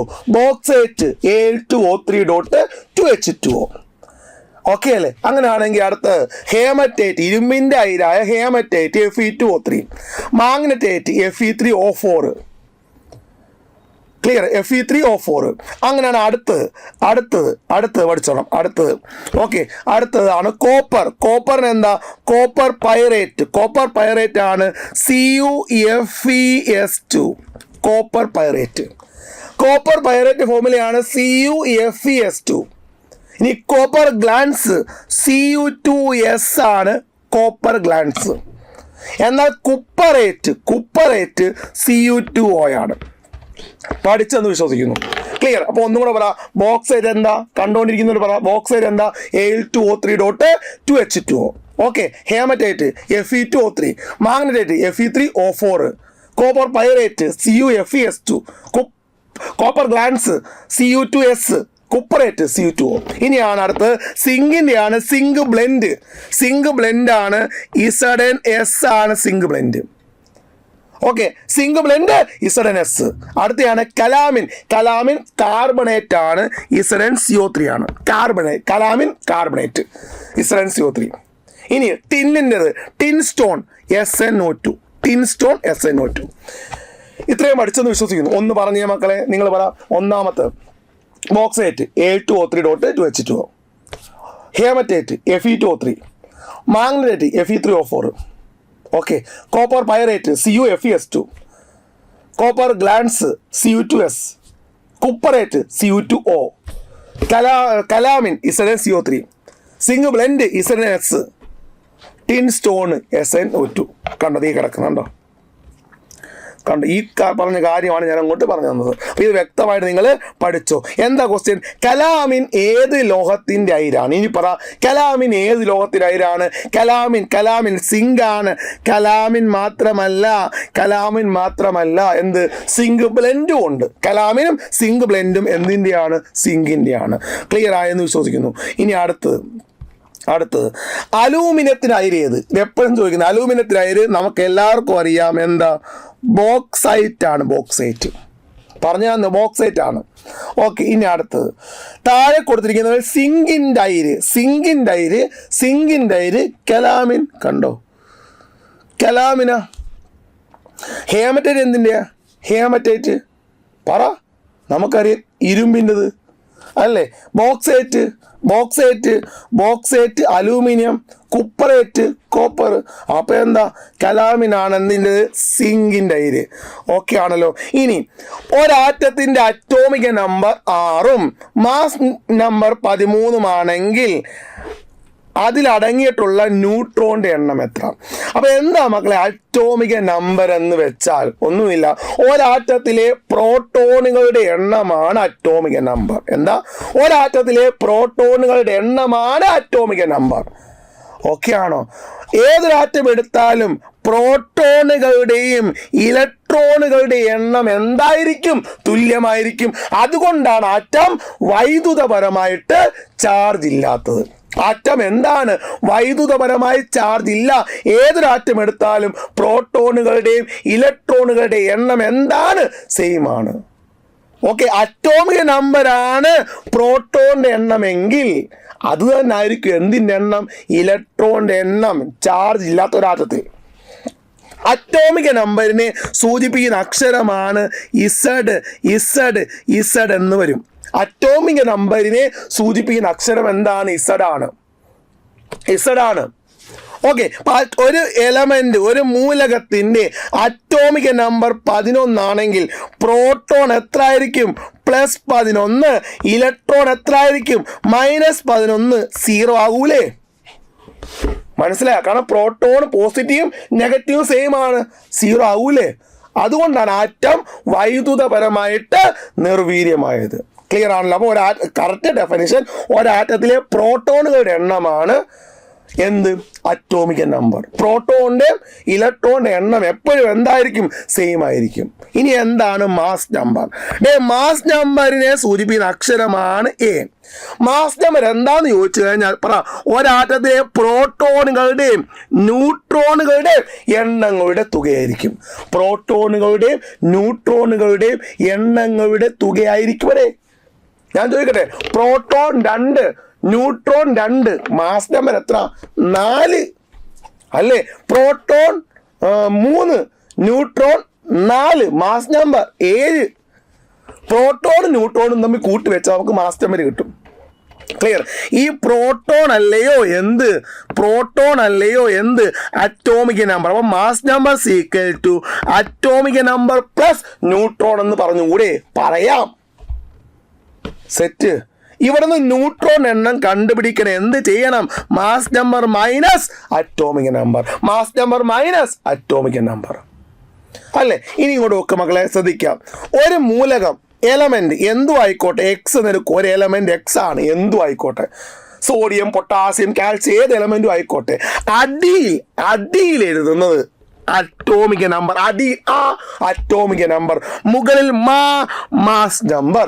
അടിയിൽ അറ്റോമിക നമ്പരും മുകളിൽ മാസ് നമ്പരുമാണ് അല്ലേ? ഇപ്പൊ ഞാൻ ഒരു ഉദാഹരണം കാണിക്കാം. സോഡിയം അടിയിൽ ഞാൻ 11 എഴുതി, മുകളിൽ ഞാൻ 23 എഴുതി. അപ്പൊ അറ്റോമിക നമ്പർ 11ഉം മാസ് നമ്പർ 23ഉമാണ്. അപ്പൊ അടിയിൽ എഴുതുന്നത് അറ്റോമിക നമ്പരും മുകളിൽ എഴുതുന്നത് മാസ് നമ്പരുമാണ്. ക്ലിയർ ആണല്ലോ? ഇപ്പൊ ഞാൻ കാണിച്ചത് നിങ്ങൾ ശ്രദ്ധിച്ചിരിക്കാം. സോഡിയം ശ്രദ്ധിക്കാം. സോഡിയം അടിയിൽ ഞാൻ 11 എഴുതി, മുകളിൽ ഞാൻ 23 എഴുതി. എല്ലാവരും പറ, അറ്റോമിക നമ്പർ അടിയിൽ എഴുതിയ സാധനം 11, മാസ് നമ്പർ മുകളിൽ എഴുതിയ സാധനം 23. ഓക്കെ, അറ്റോമിക നമ്പർ എത്രയാണോ അതാണ് പ്രോട്ടോൺ, നമ്പർ ഓഫ് പ്രോട്ടോൺ. ഇലക്ട്രോണിന്റെയും പ്രോട്ടോണിന്റെ എണ്ണം എന്താണ്? സെയിം ആണ്. ഇനി ന്യൂട്രോൺ കണ്ടെത്താൻ മാസ് നമ്പർ മൈനസ് അറ്റോമിക നമ്പർ, അല്ലെങ്കിൽ വലിയ സംഖ്യ മൈനസ് ചെറിയ സംഖ്യ. വലിയ പ്ലസ് ചെറിയ എന്നൊന്നും പറയുന്നത് കേട്ടോ. വലിയ സംഖ്യ മൈനസ് ചെറിയ സംഖ്യ, വലിയ സംഖ്യ മൈനസ് ചെറിയ സംഖ്യ. ഇവിടെ വലിയ സംഖ്യ 23 ചെറിയ സംഖ്യ 11. അപ്പൊ എത്ര കിട്ടുവരെ? 12 ന്യൂട്രോൺ. മനസ്സിലായോ? വലിയ സംഖ്യ മൈനസ് ചെറിയ സംഖ്യ, മാസ് നമ്പർ മൈനസ് അറ്റോമിക നമ്പർ, അതാണ് എന്ത്? ന്യൂട്രോൺ. ക്ലിയർ? ഇനി ഇങ്ങോട്ട് നോക്കിയേ മക്കളെ, ഇങ്ങോട്ട് നോക്കിയേ. അടുത്ത് ഞാൻ വായിക്കാം. അപ്പോൾ ക്ലോറിൻ 1735. ക്ലോറിൻ 1735. നിങ്ങൾ പറ, അറ്റോമിക നമ്പർ അടിയിൽ എഴുതിയേക്കുന്നത്, മാസ് നമ്പർ മുകളിൽ എഴുതിയേക്കുന്നത്. പ്രോട്ടോൺ അറ്റോമിക നമ്പർ കണ്ട, ഇലക്ട്രോൺ അറ്റോമിക നമ്പർ തന്നെയാണ്. പ്രോട്ടോൺ ഇലക്ട്രോൺ സെയിമാ. ഇനി പറ, ന്യൂട്രോൺ വലിയ സംഖ്യ 35 മൈനസ് ചെറിയ സംഖ്യ 17. നമ്മുടെ ആൻസർ 18 എന്ന് കിട്ടും. അപ്പോൾ ഓർത്ത് വെച്ചോ, ന്യൂട്രോൺ കണ്ടെത്താൻ പറഞ്ഞാൽ വലിയ സംഖ്യ മൈനസ് ചെറിയ സംഖ്യ. ഓക്കെ, ഇവിടെ ന്യൂട്രോൺ ആണ് കണ്ടെത്തേണ്ടത്. ഓക്കെ, ഇവിടെ 2 സംഖ്യ ഉണ്ട്, 6 ഉണ്ട് 13 ഉണ്ട്. നിങ്ങൾ പറ, വലിയ സംഖ്യ എന്താ? 13 അല്ലേ? ചെറിയ സംഖ്യ എന്താ? 6 അല്ലേ? 13 മൈനസ് 6 എത്ര? 7. ന്യൂട്രോൺ എണ്ണം 7. മനസ്സിലായോ? Mass number minus atomic number. Clear ആയെന്ന് വിശ്വസിക്കുന്നു. ഇനി അടുത്ത് നമുക്ക് പറയാൻ, ഇത് ഐസോട്ടോപ്പാണ്. ഈ കാര്യങ്ങൾ നമ്മളൊക്കെ എന്താണ് കഴിഞ്ഞ മാരത്തോണിൽ കൃത്യമായി പറഞ്ഞു തന്നെയാണ്. ഞാൻ ഒന്നും കൂടെ പറയാം, ഓടിച്ചൊന്ന് പറയാം, പഠിച്ചു വെച്ചു. എന്താ ക്വസ്റ്റ്യൻ? കാർബൺ 12, കാർബൺ 13, കാർബൺ 14 എന്നിവ കാർബണിന്റെ പ്രകൃതിദത്ത ഐസോട്ടോപ്പുകളാണ്. ഇതിൽ സ്ഥിരതയുള്ളതും ലഭ്യത കൂടിയതുമായ കാർബൺ ഐസോട്ടോപ്പ് ഏതാണ് എന്നാണ് ക്വസ്റ്റ്യൻ ചോദിച്ചിരിക്കുന്നത്. ഓക്കെ, നമുക്ക് ആദ്യം ഐസോട്ടോപ്പ് ഒന്ന് ഓടിച്ച് പറയാം. എന്ത് ഐസോട്ടോപ്പ്? നമുക്കറിയാം, ശ്രദ്ധിക്കാം. ഹൈഡ്രജന് പ്രധാനമായിട്ടും 3 ഐസോട്ടോപ്പ് ഉണ്ട്, എല്ലാവർക്കും അറിയാം. 1 protium, 2 deuterium, 3 tritium. Protium, deuterium, tritium. Protium, deuterium, tritium. മക്കളെ, അടി എഴുതിയേക്കുന്നത് എന്താണ്? അറ്റോമിക് നമ്പർ അല്ലേ? മുകളിൽ എഴുതിയേക്കുന്നത് എന്താണ്? മാസ് നമ്പർ അല്ലേ? ഒന്ന് ആലോചിച്ചേ, പറഞ്ഞു തന്ന കാര്യമല്ലേ? ഇവിടെ നോക്കിയേ, അറ്റോമിക് നമ്പർ എന്താണ്? ഒരുപോലെയാണ്. പക്ഷെ മാസ് നമ്പർ എന്താണ്? വ്യത്യാസമാണ് അല്ലേ? അറ്റോമിക് നമ്പർ ഒരുപോലെ, മാസ് നമ്പർ വ്യത്യാസമാണ്. ക്ലിയർ ആണോ? എൻ്റെ ക്വസ്റ്റ്യൻ, ഇത് 3ഉം ഇപ്പൊ പ്രോട്ടിയം എടുത്തോട്ടെ, ഡ്യൂട്ടീരിയം എടുത്തോട്ടെ, ട്രിഷ്യം എടുത്തോട്ടെ, 3ഉം ഒരേ മൂലകമാണ്, വ്യത്യസ്ത മൂലകമാണ്. ഒരേ മൂലകമോ? 3ഉം എന്താ? ഹൈഡ്രജൻ തന്നെ. 3ഉം എന്താ? ഹൈഡ്രജൻ തന്നെ. മനസ്സിലായോ? അപ്പോൾ ഒരേ അറ്റോമിക് നമ്പരും വ്യത്യസ്ത മാസ് നമ്പരുമുള്ള ഒരേ മൂലകത്തിന്റെ വ്യത്യസ്താറ്റങ്ങൾ, ഒരേ മൂലകത്തിന്റെ വ്യത്യസ്താറ്റങ്ങൾ, ഇതാണെന്ത്? ഐസോട്ടോപ്പ് എന്ന് പറയും. മനസ്സിലായി? ഐസോട്ടോപ്പ്, ടോപ്പിൽ ഉണ്ടാകുന്ന വ്യത്യാസം. ടോപ്പിൽ മാസ് നമ്പർ ഉണ്ടാകുന്ന വ്യത്യാസം. ഇനി എൻ്റെ ക്വസ്റ്റ്യൻ, നിങ്ങൾ ഇതിനകത്ത് ന്യൂട്രോൺ എണ്ണം എല്ലാവരും ഒന്ന് പറഞ്ഞേ. ആദ്യത്തത് 1 - 1 എത്ര? 0. അടുത്ത പറ, n പറഞ്ഞു. 2 - 1 എത്ര? 1. അടുത്ത പറ, ന്യൂട്രോൺ. 3 - 1 എത്ര? 2. കണ്ടോ? എന്ന് വെച്ചാൽ പ്രോട്ടിയത്തിൽ ഒരു പ്രോട്ടോൺ, പ്രോട്ടിയത്തിൽ 0, ന്യൂട്രോൺ ഇല്ല അല്ലെ? ന്യൂട്രോൺ ഇല്ല. പ്രോട്ടിയത്തിൽ ന്യൂട്രോൺ ഇല്ല. ഡ്യൂട്ടീരിയത്തിൽ 1 ന്യൂട്രോൺ, ട്രിഷ്യത്തിൽ 2 ന്യൂട്രോൺ. കണ്ടോ? അപ്പം പഠിച്ചോ, ഐസോട്ടോപ്പ് ഉണ്ടാകാൻ ഫോം ചെയ്യാൻ കാരണം ന്യൂട്രോണിന്റെ എണ്ണത്തിൽ ഉണ്ടാകുന്ന വ്യത്യാസം. ക്ലിയർ ആണല്ലോ? ക്ലിയർ ആണ്. അപ്പോൾ എന്താണ് ഐസോട്ടോപ്പ് എന്ന് എല്ലാവർക്കും മനസ്സിലായെന്ന് വിശ്വസിക്കുന്നു. എന്താ? ഒരേ അറ്റോമിക് നമ്പരും വ്യത്യസ്ത മാസ് നമ്പരുമുള്ള ഒരേ മൂലകത്തിന്റെ വ്യത്യസ്താറ്റങ്ങൾ. ഒരേ മൂലകം, പക്ഷെ അതിന്റെ വ്യത്യസ്താറ്റം. ഹൈഡ്രജൻ തന്നെ 3 ആറ്റമാണ്, പ്രോട്ടിയം, ഡ്യൂട്ടീരിയം, ട്രിഷ്യം. നോക്കിയേ, ഇവിടെ എല്ലാം നോക്കിയേ, ന്യൂട്രോൺ മാത്രമേ മാറത്തുള്ളൂ. ഇലക്ട്രോൺ പ്രോട്ടിയത്തിൽ 1 ഡ്യൂട്ടീരിയത്തിൽ 1, ട്രിഷ്യത്തിൽ 1. പ്രോട്ടോണും പ്രോട്ടിയത്തിലും ഡ്യൂട്ടീരിയത്തിലും ട്രിഷ്യത്തിലും സെയിം ആണ്. മനസ്സിലായി? കാരണം അറ്റോമിക് നമ്പർ സെയിം ആണെങ്കിൽ പ്രോട്ടോണും ഇലക്ട്രോണും എന്തായിരിക്കും? സെയിം ആയിരിക്കും. ഇവിടെ ഇലക്ട്രോൺ എണ്ണം സെയിം ആയതുകൊണ്ട് രാസ സ്വഭാവം എന്തായിരിക്കും? സെയിം ആയിരിക്കും. പറ, സെയിം ആയിരിക്കും. കാരണം ഇലക്ട്രോൺ എണ്ണമാണ് രാസ സ്വഭാവം നിർണ്ണയിക്കുന്നത്.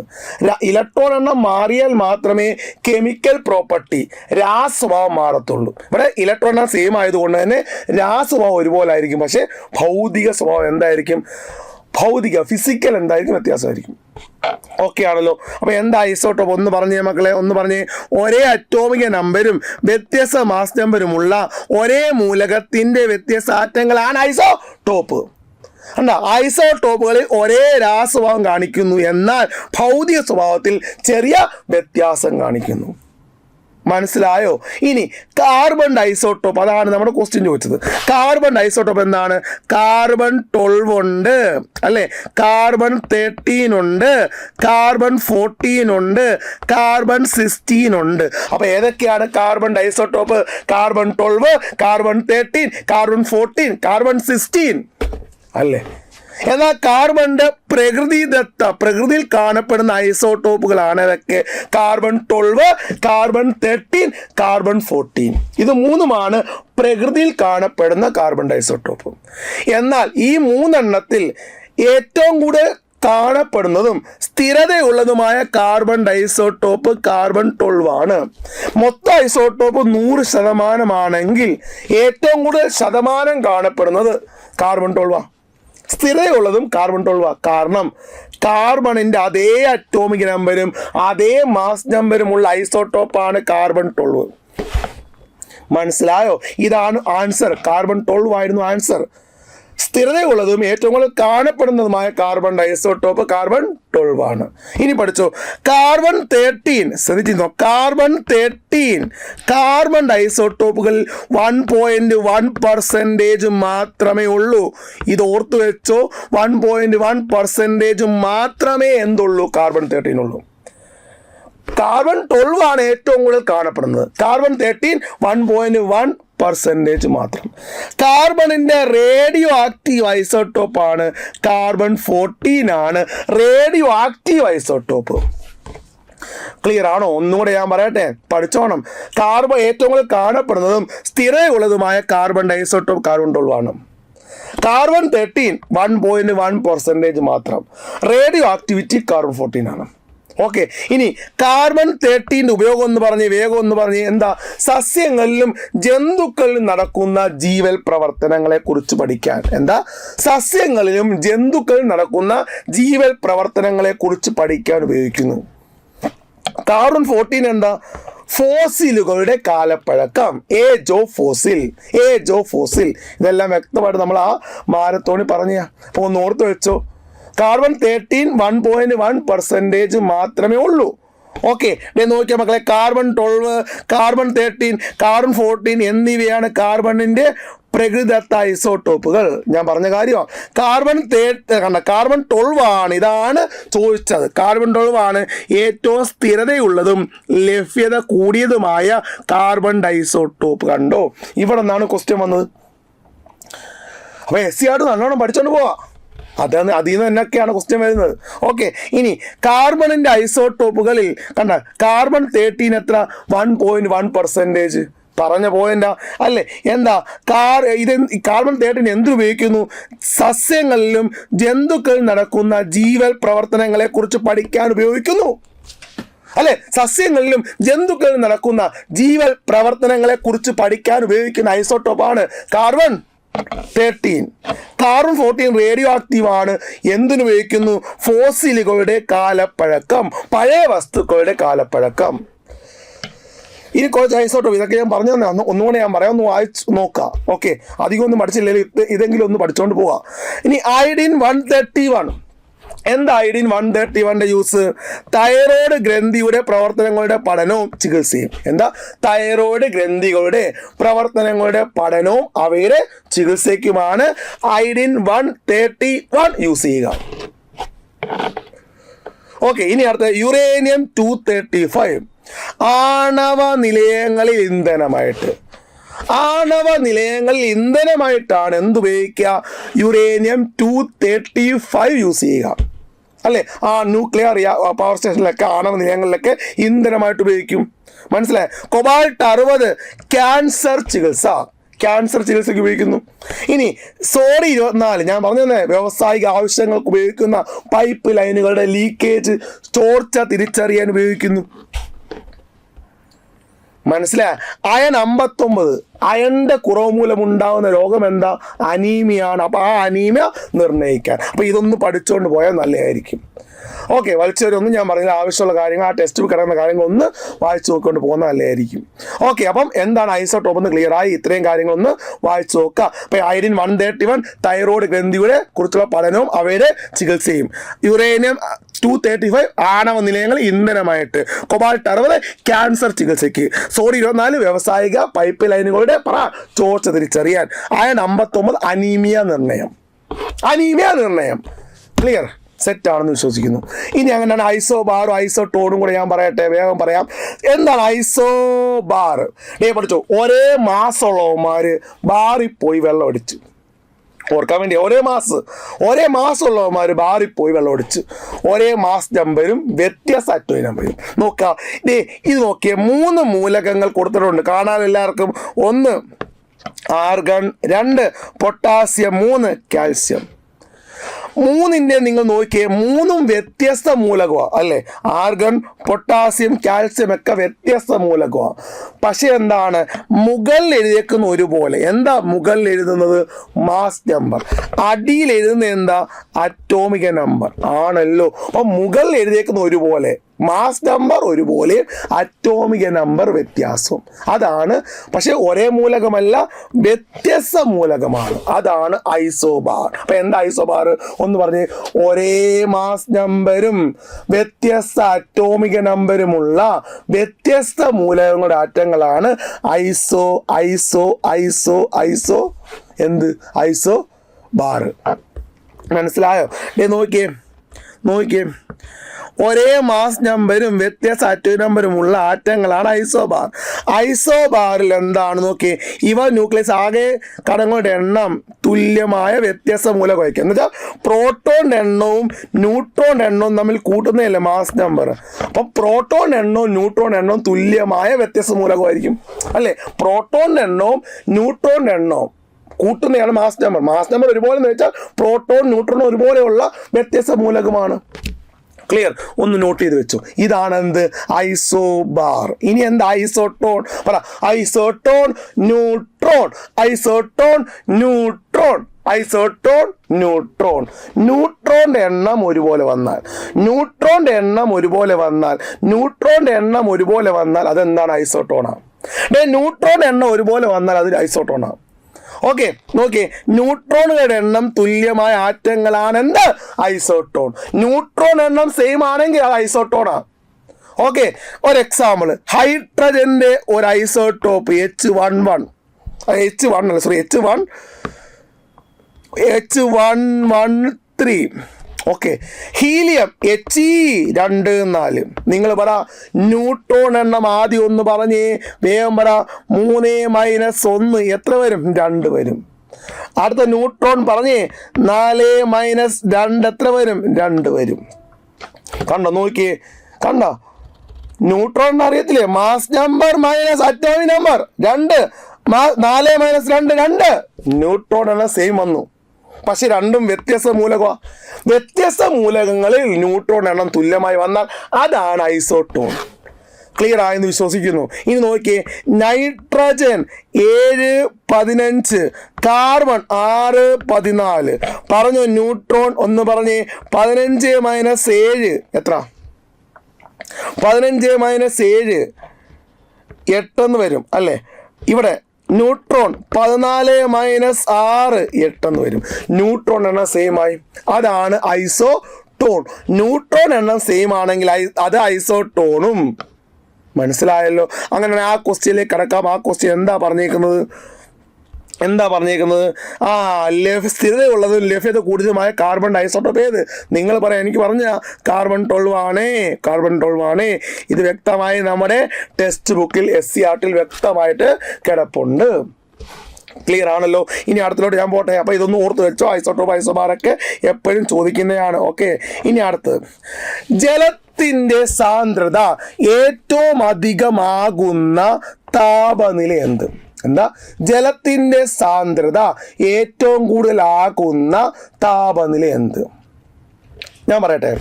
ഞാൻ ചോദിക്കട്ടെ. ഇപ്പോൾ ഉദാഹരണം, ഒരു ജലം ഞാൻ എടുക്കും. ഒരു ബീക്കർ ഞാൻ ജലം എടുക്കുക. ശ്രദ്ധിക്കുക. ഒരു ബീക്കറിൽ ഞാൻ കുറച്ച് ജലമെടുത്തു. ശ്രദ്ധിച്ചിരിക്കുക. ജലമെടുത്തു.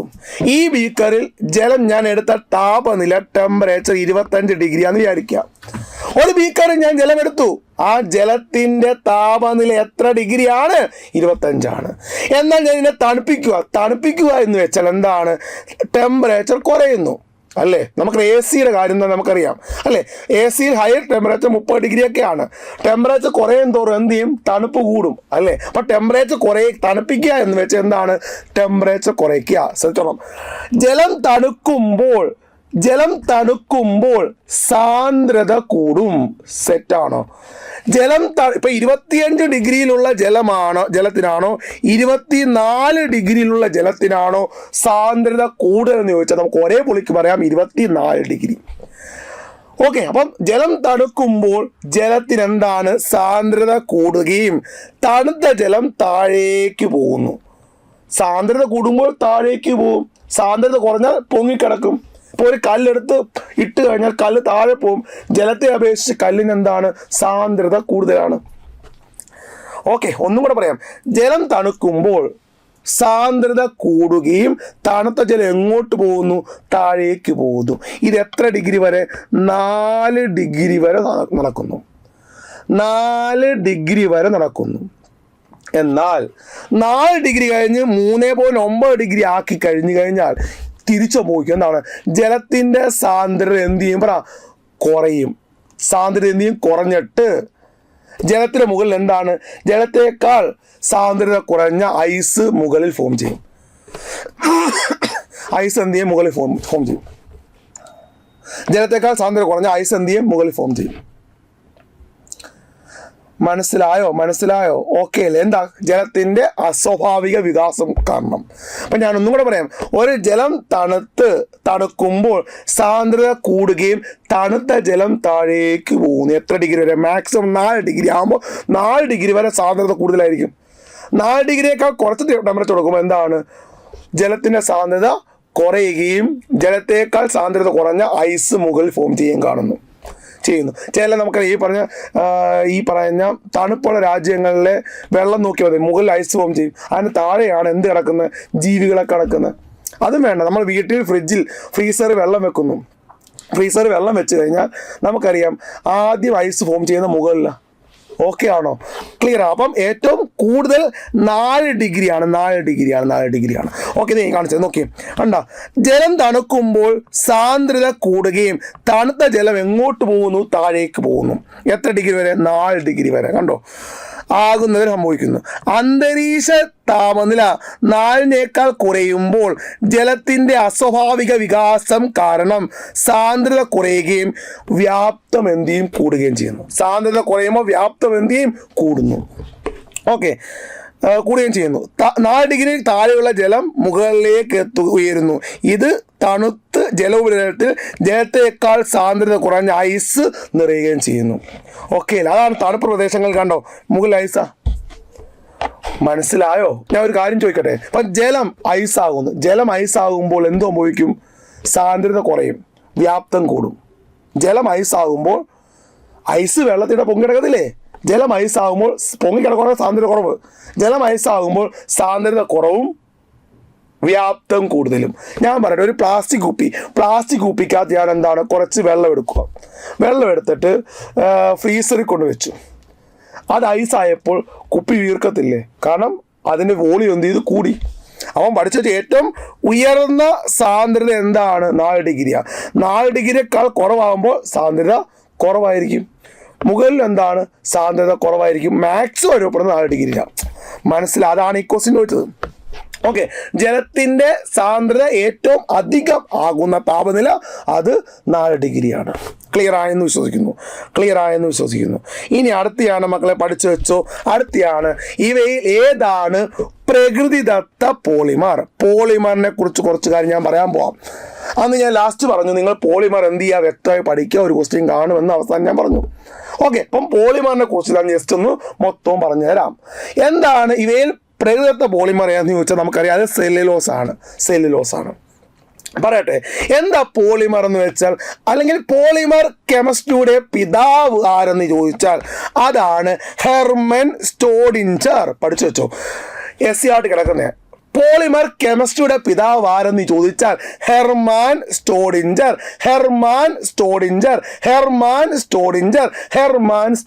ആണ്. പോളിമർ കെമിസ്ട്രിയുടെ പിതാവ് പഠിച്ചോ, ഹെർമാൻ സ്റ്റോഡിഞ്ചർ. അപ്പൊ എന്താ പോളിമർ എന്ന് വെച്ചാൽ ഒന്നുമില്ല, അനേകം ചെറിയ മോളിക്യൂൾസ് അടുക്കി വെച്ചുണ്ടാകുന്ന വലിയ മോളിക്യൂൾസ് ആണ് പോളിമർ. ഈ പ്രവർത്തനമാണ് പോളിമറൈസേഷൻ. നമുക്കറിയാം നമ്മുടെ വീട്ടിൽ ഉപയോഗിക്കുന്ന PVC. അപ്പൊ എന്താണ് PVC ചോദിച്ചാൽ നിങ്ങൾ പറയും സാറേ PVC എന്ന് വെച്ചാൽ പൈപ്പാണ്. PVC പൈപ്പ് അല്ല, PVC എന്ന് വെച്ചാൽ it is kind of plastic ആണ്. PVC പ്ലാസ്റ്റിക് ഒരു പോളിമറാ. അപ്പൊ എന്താ പോളിമർ? അനേകം ചെറിയ മോളിക്യൂൾസ് ഇങ്ങനെ അടുക്കി വെച്ചുണ്ടാകുന്ന വലിയ മോളിക്യൂൾസ് ആണ് പോളിമർ. അനേകം ചെറിയ മോളിക്യൂൾസ് അടുക്കി വെച്ചുണ്ടാകുന്ന വലിയ മോളിക്യൂൾസ് ആണ് പോളിമർ. ചെറിയ മോളിക്യൂൾസിനെ പറയുന്ന പേരാണ് മോണോമർ. എന്താണ് മോണോമർ?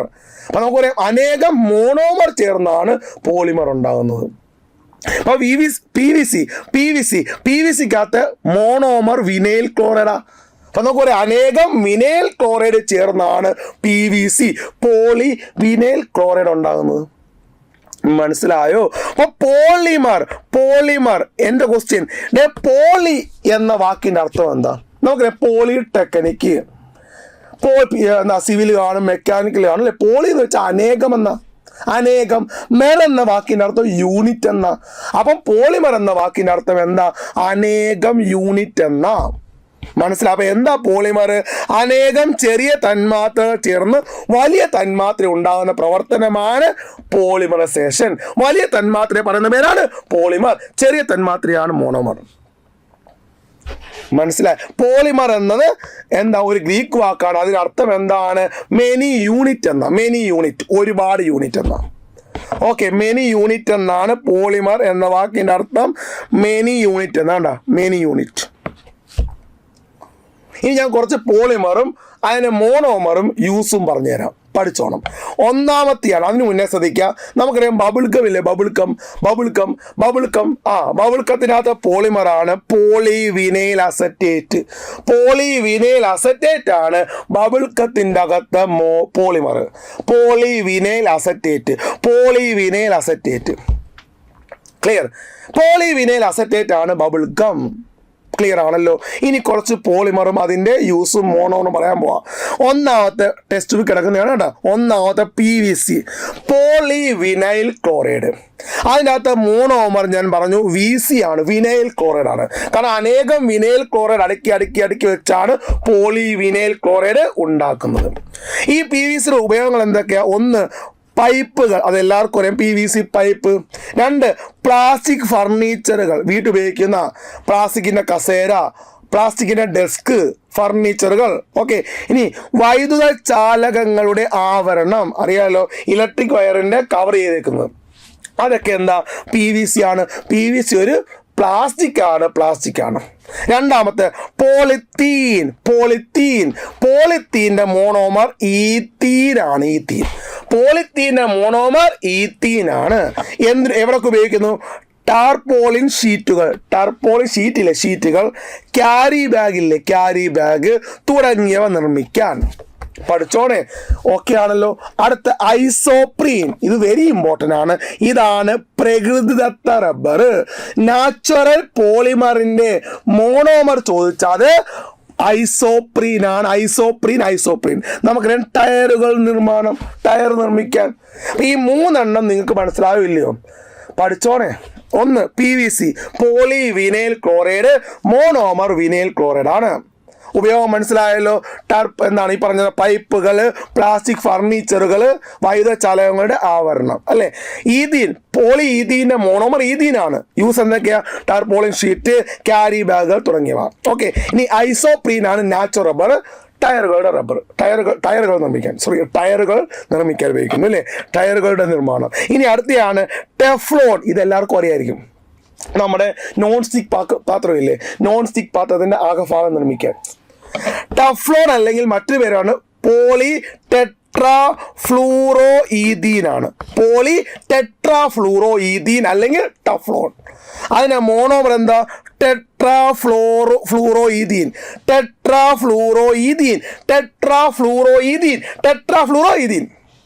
അപ്പൊ ടെഫ്ലോൺ എന്ന് വെച്ചാൽ പോളി ടെട്രാഫ്ലൂറോഈഥീൻ ആണ്. അതിന്റെ മോണോമർ ടെട്രാഫ്ലൂറോഈഥീൻ. എന്തിനുപയോഗിക്കുന്നു? ഞാൻ പറഞ്ഞ നോൺ സ്റ്റിക്ക് പാത്രങ്ങളുടെ ഉൾപ്രതലത്തിന്റെ ആവരണം. ക്ലിയർ? ഇനി അടുത്തത്. ഓക്കെ, അടുത്ത ഓർത്തോണം. അടുത്തയാണ് ഓർലോൺ. എന്ത് ലോണാ? കാർ ലോണൊന്നുമല്ല, ഓർലോൺ. ഓക്കെ, ഇതിന്റെ മറ്റൊരു പേരാണ് പോളി അക്രിലോനൈട്രിൽ എന്ന് പറയും. എന്താ? പാൻ എന്താ? പെർമനന്റ് അക്കൗണ്ട് നമ്പർ ആണോ? അല്ല, പോളി അക്രിലോ നൈട്രിൽ. ആക്രിയൊന്നുമല്ല, അക്രിലോ നൈട്രിൽ. അതാണ് ഓർലോൺ. ഓർലോൺ ഓർലോൺ എന്ന് പറഞ്ഞേ, ഓർലോൺ പോളി അക്രിലോ നൈട്രിൽ. അപ്പൊ മോണോമർ എന്തായിരിക്കും? അക്രിലോ നൈട്രൽ ആയിരിക്കും, അല്ലെങ്കിൽ വിനൈൽ സയനൈഡ് ആയിരിക്കും. അക്രിലോ നൈട്രിൽ അല്ലെങ്കിൽ വിനൈൽ സയനൈഡ് ആയിരിക്കും. ഓക്കെ, എന്തിനുപയോഗിക്കുന്നു? കൃത്രിമ നാരുകളുടെ നിർമ്മാണം. കൃത്രിമ നാരുകളുടെ നിർമ്മാണം പഠിച്ചു വെക്കാലോ, ബുദ്ധിമുട്ടുണ്ടോ? ഇതൊന്ന് ഓർത്ത് വെച്ചോണം. ഓർലോൺ, ഓർലോൺ പോളി അക്രിലോ നൈട്രിൽ. അടുത്ത ഒരു 3 കൂടെ കൊടുത്തു വെച്ചോണം. ഇനി അടുത്ത നൈലോൺ 66 അറിയായിരിക്കും. നൈലോൺ 66ൻ്റെ അകത്ത് 2 മോണോമർ ഉണ്ട്. ഒന്ന് അഡിപ്പിക് ആസിഡും ഹെക്സാമെഥിലിൻ ഡൈയമീൻ. എന്താ? അഡിപ്പിക് ആസിഡ്, അടുപ്പിൻ്റെ അകത്ത് ആസിഡ് അല്ല, അഡിപ്പിക് ആസിഡും ഹെക്സാമെഥിലിൻ ഡൈയമീനും. അടുപ്പിക്ക് അഡിപ്പിക് ആസിഡും ഹെക്സാമെഥിലിൻ ഡൈയമീനും. നൈലോൺ 6 എന്തൊക്കെ യൂസ്? വസ്ത്രങ്ങളില്ലേ, അതുകൂടെ ചീപ്പ്, പിന്നെന്താ, ബ്രഷുകളുടെ നാരൊക്കെ നിർമ്മിക്കാൻ.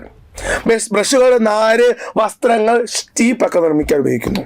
ഓക്കെ, ഇനി അടുത്തയാണ്, ഇതെല്ലാവർക്കും അറിയാം, ബേക്കലൈറ്റ്. അറിയാലോ, ആദ്യ കൃത്രിമ പ്ലാസ്റ്റിക് ആണ് ബേക്കലൈറ്റ്. ബേക്കലൈറ്റിന്റെ മറ്റൊരു പേരാണ് ഫീനോൾ ഫോർമാൽഡിഹൈഡ് റെസിൻ. എന്താണ്? Phenol formaldehyde resin. എന്താ? ഫീനോൾ ഫോർമാൽഡിഹൈഡ് റെസിൻ അല്ലെങ്കിൽ ബേക്കലൈറ്റ്. പറ, ഫീനോൾ ഫോർമാൽഡിഹൈഡ് റെസിൻ അല്ലെങ്കിൽ ബേക്കലൈറ്റ്. പറ, ഫീനോൾ ഫോർമാൽഡിഹൈഡ് റെസിൻ അല്ലെങ്കിൽ ബേക്കലൈറ്റ്. ഓക്കെ, അപ്പൊ അങ്ങനെയാണെങ്കിൽ ഇതിന്റെ മോണോമർ എന്താ? ഫീനോൾ കാണും, ഫോർമാൽഡിഹൈഡ് കാണും, അല്ലേ? ഫീനോൾ ഫോർമാൽഡിഹൈഡ്, ഫീനോൾ ഫോർമാൽഡിഹൈഡ് പഠിച്ചല്ലോ. ഇനി എന്തിനൊക്കെ ഉപയോഗിക്കുന്നു? സ്വിച്ചുകൾ, നമ്മുടെ സ്വിച്ച് ഇല്ലേ, സ്വിച്ച്. ഓക്കെ, പ്ലഗ്, പ്രഷർ കുക്കറിന്റെ കൈപ്പിടിയില്ലേ പ്രഷർ കുക്കറിന്റെ, അതൊക്കെ നിർമ്മിക്കാൻ ഉപയോഗിക്കുന്ന ബേക്കലൈറ്റാ. ഇനി അടുത്തയാണ് poly ethylene terephthalate. Poly ethylene terephthalate. Okay അല്ലേ? പോളിസ്റ്റർ എന്ന് പറയും, പോളിസ്റ്റർ പോളി എഥിലിൻ ടെർത്താലേറ്റ്. അതിൻ്റെ മോണോമർ എന്താ? 2 എണ്ണമാണ്. എഥിലിൻ ഗ്ലൈക്കോളും ടെർത്താലിക് ആസിഡും. എഥിലിൻ ഗ്ലൈക്കോളും ടെർത്താലിക്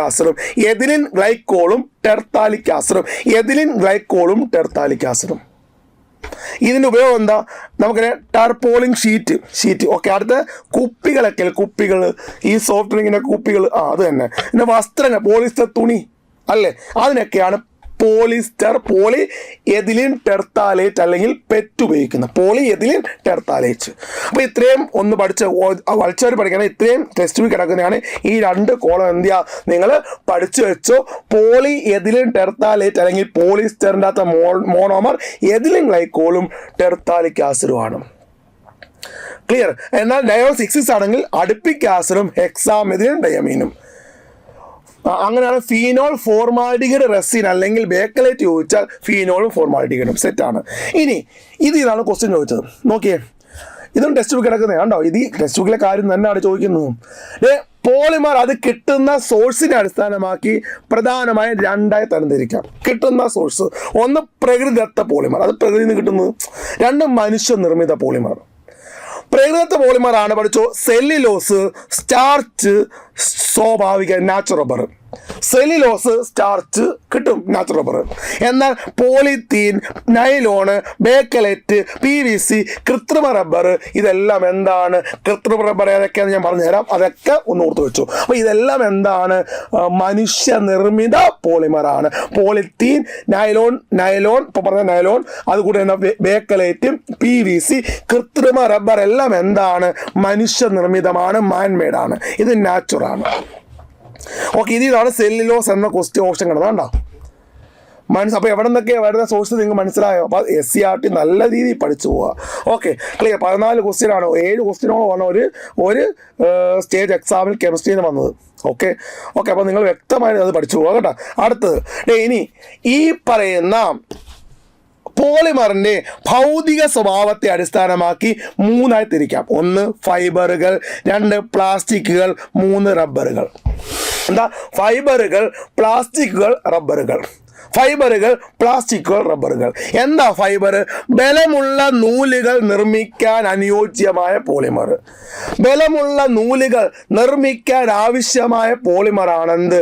അനുയോജ്യമായ പോളിമറാണ് ഫൈബറുകൾ. അപ്പൊ എന്താ ഫൈബറുകൾ? ബലമുള്ള നൂലുകൾ നിർമ്മിക്കാൻ അനുയോജ്യമായ പോളിമറാണെന്ത്? ഫൈബറുകൾ. എന്നാൽ വിവിധ രൂപത്തിൽ വാർത്തെടുക്കാൻ കഴിയുന്ന പോളിമർ, വിവിധ രൂപത്തിൽ വാർത്തെടുക്കാൻ, നമുക്കറിയാം കസേര നിർമ്മിക്കാൻ PVC, പ്ലാസ്റ്റിക്കാ. മനസ്സിലായോ? വിവിധ രൂപത്തിൽ വാർത്തെടുക്കാൻ കഴിയും അല്ലേ? ഡെസ്ക് നിർമ്മിക്കാൻ, ഇതെല്ലാം PVC അല്ലേ, പ്ലാസ്റ്റിക് അല്ലേ? വിവിധ രൂപത്തിൽ വാർത്തെടുക്കാൻ പറ്റും. എന്നാൽ ഇലാസ്റ്റിക സ്വഭാവമുള്ള പോളിമറാണ് റബ്ബർ.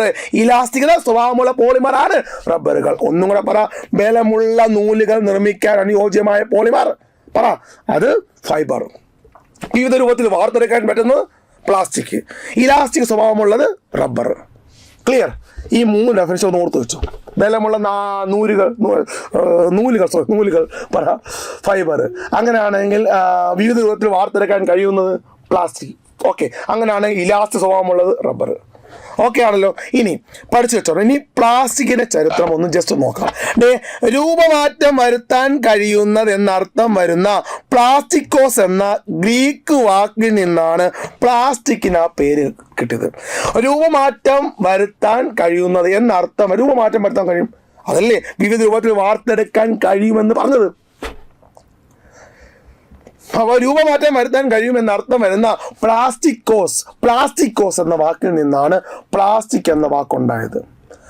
പ്ലാസ്റ്റിക്കിന് സമാനമായ ആദ്യ പദാർത്ഥമാണ് 1866 അലക്സാണ്ടർ പാർക്സ് നിർമ്മിച്ചെടുത്ത പാർക്സീൻ എന്ന പദാർത്ഥമാണ് പ്ലാസ്റ്റിക്കിന് സമാനമായ ആദ്യ പദാർത്ഥം.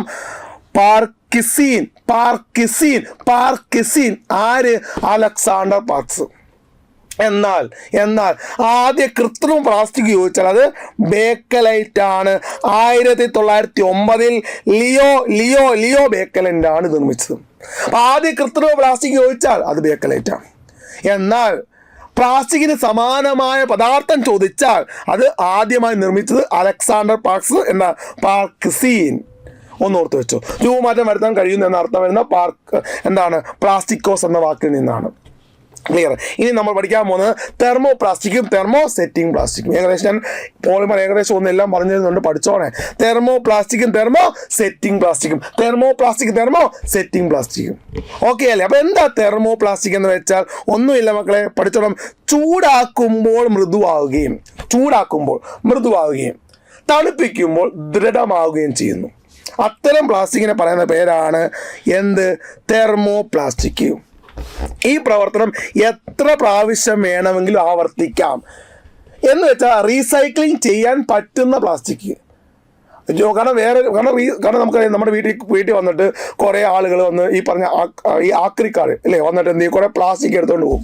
നമ്മുടെ തുച്ഛമായ വിലയ്ക്ക് മേടിച്ചിട്ട് അവരെന്ത് ചെയ്യും? രൂപമാറ്റം വരുത്തിയിട്ട് കൂടി വിലയ്ക്ക് ഉപയോഗിക്കും. മനസ്സിലായോ? അപ്പൊ അവരൊന്ന് എടുത്തോണ്ട് പോകുന്ന പ്ലാസ്റ്റിക് ആണ് തെർമോ പ്ലാസ്റ്റിക്. രൂപമാറ്റം വരുത്താൻ പറ്റും, റീസൈക്ലിംഗ് ചെയ്യാൻ പറ്റും. അപ്പൊ ചൂടാക്കുമ്പോൾ മൃദുവാവുകയും തണുപ്പിക്കുമ്പോൾ ദൃഢമാവുകയും ചെയ്യുന്ന പ്ലാസ്റ്റിക് ആണ് തെർമോ പ്ലാസ്റ്റിക്. ഇതിനെ റീസൈക്ലിംഗ് ചെയ്യാൻ പറ്റും. ക്ലിയർ? പറയുന്ന കാര്യം മനസ്സിലാവുന്നുണ്ടോ? ആ ചൂടാക്കുമ്പോൾ മൃദുവാവുകയും തണുപ്പിക്കുമ്പോൾ ദൃഢമാവുകയും ചെയ്യുന്ന പ്ലാസ്റ്റിക് ആണ് തെർമോ പ്ലാസ്റ്റിക്. ഈ പ്രവർത്തനം എത്ര പ്രാവശ്യം വേണമെങ്കിലും ആവർത്തിക്കാം. ക്ലിയർ ആണല്ലോ? ഇനി എന്താണ് മക്കളെ തെർമോസെറ്റിംഗ്? ചൂടാക്കുമ്പോൾ മൃദുവാകും, എന്നാൽ തണുപ്പിക്കുമ്പോൾ സ്ഥിരമായിട്ട് അങ്ങ് ദൃഢമാകും. പിന്നെ അതിനൊന്നും ചെയ്യാൻ പറ്റത്തില്ല. ഓക്കെ ആണല്ലോ?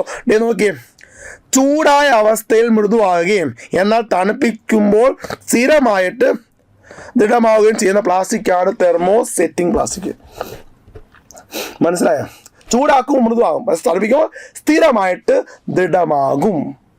പിന്നെ അതിന് രൂപമാറ്റം സംഭവിക്കാൻ പറ്റത്തില്ല. എന്ന് വെച്ചാൽ റീസൈക്ലിംഗ് ചെയ്യാൻ പറ്റാത്ത പ്ലാസ്റ്റിക്കാണ് സെറ്റിംഗ് പ്ലാസ്റ്റിക്. ചൂടാക്കുമ്പോൾ മൃദുവാകുകയും തണുപ്പിക്കുമ്പോൾ ദൃഢമായി സെറ്റാകും. ക്ലിയർ? ഓക്കെ. ആ ഒരു ഉദാഹരണങ്ങൾ ഓർത്ത് വെച്ചോണം. ഒന്ന് തെർമോ പ്ലാസ്റ്റിക് ഉദാഹരണമാണ് പോളിത്തീനും polyvinyl chloride. PVC thermo plastic ആണ്. ഇതിൻ്റെ ഉപയോഗം ഒന്നും കൂടെ നോക്കുക. പോളിത്തീൻ വിവിധ പാക്കറ്റുകൾ, ട്യൂബുകൾ, കണ്ടെയ്നറുകൾ എന്നിവ നിർമ്മിക്കുന്നതിനും. എന്താ? വിവിധ പാക്കറ്റുകൾ, ട്യൂബുകൾ, കണ്ടെയ്നറുകൾ എന്നിവ നിർമ്മിക്കുന്നതിനും. എന്താ? വിവിധ പാക്കറ്റുകൾ, ട്യൂബുകൾ, കണ്ടെയ്നറുകൾ എന്നിവ നിർമ്മിക്കുന്നതിന്. ഓക്കെ, എന്തുപയോഗിക്കും? പോളിത്തീൻ ഉപയോഗിക്കും. PVC കുറേ യൂസ് ചെയ്യാൻ പറഞ്ഞ് ഞാൻ ഇതും കൂടെ ഓർത്തോ. ഇലക്ട്രിക്കൽ വയറിങ് അറിയാലോ, വയറിൻ്റെ കവർ ചെയ്യാൻ വേണ്ടി. 2 പ്ലംബിങ്. പിന്നെ ഷൂസ് നിർമ്മിക്കാൻ ഹാൻഡ് ബാഗ്. പിന്നെന്താ? റെയിൻകോട്ട്. ഓക്കെ, ബോട്ടിലുകൾ, ഫർണിച്ചറുകൾ, ഇതൊക്കെ നിർമ്മിക്കാൻ വേണ്ടി നമ്മൾ എന്ത് ഉപയോഗിക്കും? PVC ഉപയോഗിക്കും. പോളിവിനൈൽ ക്ലോറൈഡ് ഉപയോഗിക്കും. ഒന്ന് പറഞ്ഞേ മക്കളെ, ഒന്ന് പറഞ്ഞ് എല്ലാവരും പഠിച്ചു പോണേ. ഒന്നും കൂടെ ഞാൻ പറയാം, ശ്രദ്ധിക്കാം. ഓക്കെ. അപ്പോൾ എന്താ പോളിത്തീൻ? എന്താ? വിവിധ പാക്കറ്റുകൾ ഉണ്ടോ, ട്യൂബുകൾ, കണ്ടെയ്നറുകൾ ഒക്കെ നിർമ്മിക്കാൻ ഉപയോഗിക്കും. തെർമോപ്ലാസ്റ്റിക് ആണ് പോളിത്തീൻ. PVC എന്താ? ഇലക്ട്രിക്കൽ വയറിങ്ങിൻ്റെ കോട്ടിങ് അല്ലേ. ഇനി പ്ലംബിങ്, PVC പൈപ്പില്ലേ, അതന്നെ. ഷൂസ്. പിന്നെന്താ? ഹാൻഡ് ബാഗുകൾ, റെയിൻകോട്ട്. ഓക്കെ, ബോട്ടിലുകൾ, ഫർണിച്ചറുകൾ, ഇതൊക്കെ നിർമ്മിക്കാൻ എന്തുപയോഗിക്കും? PVC ഉപയോഗിക്കും. ക്ലിയർ? ഇനി തെർമോസെറ്റിംഗ് പ്ലാസ്റ്റിക്, അതിലൊന്നാണ് ബേക്കലൈറ്റ്. പ്ലഗ് ഞാൻ പറഞ്ഞ സ്വിച്ചുകൾ, ബട്ടൺ, അതുകൂടെ വൈദ്യുത ഉപകരണത്തിൻ്റെ പാചകത്തിൻ്റെ എന്താണ് ഈ കൈപ്പിടിയൊക്കെ നിർമ്മിക്കാൻ പറഞ്ഞ കാര്യമാണ്. ഇനി മെലാമിൻ ഫോർമാൽഡിഹൈഡ് റെസിൻ ചോദിച്ചാൽ പൊട്ടാത്ത പ്ലാസ്റ്റിക് പാത്രങ്ങൾ നിർമ്മിക്കാൻ ഉപയോഗിക്കുന്നതാണ് മെലാമിൻ ഫോർമാൽഡിഹൈഡ് റെസിൻ. വീട്ടിൽ പാത്രമുണ്ടോ? പ്ലാസ്റ്റിക് പാത്രം ഉണ്ടെങ്കിൽ താഴോട്ട് എറിയാം. പൊട്ടുമെങ്കിൽ, ആ പ്ലാസ്റ്റിക് പാത്രം പൊട്ടുമെങ്കിൽ അത് മെലാമിൻ ഫോർമാൽഡിഹൈഡ് റെസിൻ അല്ല. പൊട്ടിയില്ലെങ്കിൽ മെലാമിൻ ഫോർമാൽഡിഹൈഡ് റെസിൻ ആണ്. അപ്പോൾ അതാണ് പൊട്ടാത്ത പ്ലാസ്റ്റിക് പാത്രങ്ങൾ നിർമ്മിക്കാൻ എന്തുപയോഗിക്കുന്നു? മെലാമിൻ ഫോർമാൽഡിഹൈഡ് റെസിൻ ഉപയോഗിക്കുന്നു. ക്ലിയർ? ഇനി നമുക്ക് റബ്ബറും കൂടെ പറയാം. എന്നിട്ട് അടുത്ത ചിഹ്നങ്ങളുണ്ട്, അതും കൂടെ കഴിഞ്ഞ് ഏകദേശം ഇതിലെ കാര്യങ്ങളെല്ലാം ഞാൻ പറഞ്ഞു തന്നിട്ടുണ്ട്. ഓക്കെ ആണോ? ഇനി എന്താണ് റബ്ബർ എന്ന് വെച്ചാൽ ഇലാസ്റ്റിക സ്വഭാവമുള്ള പ്രകൃതിദത്ത പോളിമറാണ് റബ്ബർ. അറിയാലോ, ഇലാസ്റ്റിക് സ്വഭാവമുള്ള എന്താണ്? പ്രകൃതിദത്ത പോളിമറാണ് റബ്ബർ. നമുക്ക് നമ്മുടെ കോട്ടയത്തൊക്കെ അറിയാമല്ലോ, റബ്ബർ വെട്ടാനൊക്കെ പോകുമ്പോൾ ഉള്ളവർക്ക് അറിയായിരിക്കും. അപ്പം ഈ റബ്ബർ പാല്, ഇതാണ് ലാറ്റസ് എന്ന് പറയും. ഇതിൻ്റെ അകത്തുള്ള മോണോമറാണ് നമ്മൾ ഐസോപ്രീൻ എന്ന് പറയുന്നത്. നാച്ചുറൽ റബ്ബറിൻ്റെ അകത്ത് ഈ മോണോമറാണ് ഐസോപ്രീൻ. പക്ഷേ ഇങ്ങനെ ലഭ്യമാകുന്ന റബ്ബർ എന്താണ്? കുറച്ചേ കിട്ടത്തുള്ളൂ. നമുക്കറിയാം, ഒരുപാട് ഈ റബ്ബർ മരം വെട്ടിയാൽ മാത്രമേ 1 ഷീറ്റോ 2 ഷീറ്റോ റബ്ബർ കിട്ടത്തുള്ളൂ. നിങ്ങൾ സിനിമയിലെ കാണുന്നുണ്ടായിരിക്കും. പക്ഷെ അതുകൊണ്ട് നമുക്ക് എല്ലാ യൂസിനും ഉപയോഗിക്കത്തില്ല. അപ്പോൾ എന്ത് ചെയ്യണം? കൃത്രിമമായിട്ട് നിർമ്മിക്കണം. ആ റബ്ബറുകൾ ഏതൊക്കെയെന്നൊന്ന് ഓർത്ത് വെച്ചു. റബ്ബർ മരത്തിൻ്റെ നേതൃത്വത്തിലുള്ള റബ്ബർ പാലാണ് ലാറ്റസ് നിന്നാണ് റബ്ബർ വേർതിരിക്കുന്നത്. ഐസോപ്രീൻ എന്ന മോണോമർ തരവാത്തിയാണ് പോളിമറാണ് റബ്ബർ, ഐസോപ്രീൻ. എന്നാൽ കൃത്രിമമായി നിർമ്മിച്ച റബ്ബറുകൾ ഒന്ന് ഓർത്ത് വെച്ചു. ഒന്ന് നിയോപ്രീൻ, ഓക്കെ, തയോക്കോൾ, ബ്യൂണായൻ, ഇതൊക്കെ കൃത്രിമ റബ്ബറുകളാണ്. ഏതൊക്കെയാ? നിയോപ്രീൻ, തയോക്കോൾ. ഈ തയോക്കോളാണ് കെമിക്കൽ, സൾഫ്യൂരിക് അങ്ങനെ കെമിക്കൽസ് ഒക്കെ സൂക്ഷിക്കുന്ന പാത്രങ്ങൾ നിർമ്മിക്കാനാണ് തയോക്കോൾ ഉപയോഗിക്കുന്നത്. ബ്യൂണയനും. നിയോപ്രീൻ, തയോക്കോൾ, ബ്യൂണയൻ. നിയോപ്രീൻ, തയോക്കോൾ, ബ്യൂണയൻ. ഇതൊക്കെ എന്താണ് കൃത്രിമ റബ്ബറിന് എക്സാമ്പിളാണ്. ഒന്ന് പഠിച്ചു വെച്ചു. ഇനി അടുത്തത്, ഇനി എല്ലാവരും എന്താണ് ഈ 4R എന്ത് ചെയ്യുക? അങ്ങ് ശീലിക്കുക. 4R 4R. ഓക്കെ, ഈ 4R എന്ത് ചെയ്യുക? ശീലിക്കുക. ഓക്കെ, എന്താ? പ്ലാസ്റ്റിക് കൊണ്ടുള്ള മലിനീകരണം കുറയ്ക്കാൻ നമ്മൾ എന്ത് ചെയ്യുക? ഈ 4R എന്ത് ചെയ്യുക? ശീലിക്കുക, അല്ലേ? പ്ലാസ്റ്റിക്കിന് ഉപയോഗം പരമാവധി കുറയ്ക്കാൻ, പ്ലാസ്റ്റിക് മൂലമുണ്ടാകുന്ന മലിനീകരണം ഒഴിവാക്കാൻ നമുക്ക് 4R എന്ത് ചെയ്യാം? ശീലിക്കാം. 4R ഒന്നാമത് എന്താ? റെഡ്യൂസ് ആണ്. ആദ്യത്തെ ആ റെഡ്യൂസ്, ഉപയോഗം കുറയ്ക്കുക. പ്ലാസ്റ്റിക്കിന് ഉപയോഗം എന്ത് ചെയ്യുക? അങ്ങ് കുറയ്ക്കുക. ഓക്കെ. 2 റീയൂസ്, ഉപയോഗിച്ച് തന്നെ വീണ്ടും ഉപയോഗിക്കുക. മനസ്സിലായോ? ഉപയോഗിച്ച് തന്നെ വീണ്ടും എന്ത് ചെയ്യും? ഉപയോഗിക്കുക.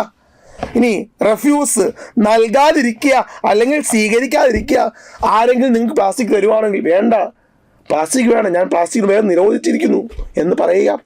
മീനൊക്കെ മേടിക്കാൻ പോവുകയാണെങ്കിൽ ഒന്നെങ്കിൽ എന്താണ് വാഴയില കൊണ്ടുപോവുക, അല്ലെങ്കിൽ എന്താണ് പേപ്പർ കൊണ്ടുപോവുക. മനസ്സിലായോ? അതാണ് നൽകാതിരിക്കുക, സ്വീകരിക്കാതിരിക്കുക. അടുത്ത റീസൈക്ലിംഗ്, പുനഃചംക്രമണം ചെയ്യുക. 1 റെഡ്യൂസ്, ഉപയോഗം കുറയ്ക്കുക. 2 റീയൂസ്, ഉപയോഗിച്ചതിനെ വീണ്ടും ഉപയോഗിക്കുക. 3 റെഫ്യൂസ്, നൽകാതിരിക്കുക അല്ലെങ്കിൽ സ്വീകരിക്കാതിരിക്കുക. റീസൈക്ലിംഗ്, പുനഃചംക്രമണം. ഓക്കെ അല്ലേ? അതാണ് 4 R. റെഡ്യൂസിൻ്റെ 6, റെഫ്യൂസിൻ്റെ 6, റീയൂസിൻ്റെ 6, റെഫ്യൂസ്, പിന്നെന്താ റീസൈക്ലിംഗ്. അതാണ് 4 R. മനസ്സിലായോ? ഇനി അടുത്തതേ ഇതിൽ നിന്നാണ് കഴിഞ്ഞ സെക്കൻഡ് നമുക്ക് ഡിലീറ്റ് ചെയ്ത അല്ലെങ്കിൽ ക്യാൻസൽ ചെയ്ത എക്സാമിൻ്റെ ക്വസ്റ്റ്യൻ ഇതിൽ നിന്നാണ് വന്നത്. ഇത് 8ാം ക്ലാസ്സിൽ കിടപ്പുണ്ട്. ഓക്കെ, പഴയ പുസ്തകത്തിലുണ്ടായിരുന്നു, പുതിയ പുസ്തകത്തിലുണ്ടായിരുന്നു. ഓക്കെ, അപ്പോൾ നമുക്ക് നോക്കാം. ഇനി ഈ പുനഃചംക്രമണം നടത്താൻ കുറേ ചിഹ്നങ്ങൾ ഉപയോഗിക്കും. ഓക്കെ, പുനഃചംക്രമണം നടത്താൻ വേണ്ടി കുറേ എന്തുപയോഗിക്കും? കുറേ ചിഹ്നങ്ങൾ നമ്മൾ ഉപയോഗിക്കും.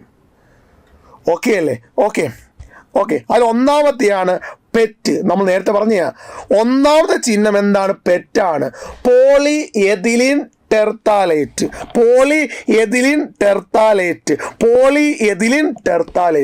അങ്ങനെ 7 ചിഹ്നങ്ങളാണ് റീസൈക്ലിങ്ങിന് വേണ്ടി ഉപയോഗിക്കുന്നത്. 1 പോളി എഥിലീൻ ടെർത്താലേറ്റ്. ഞാൻ പറയാം കുപ്പികളൊക്കെ അല്ലേ, പോളി എഥിലീൻ ടെർത്താലേറ്റ്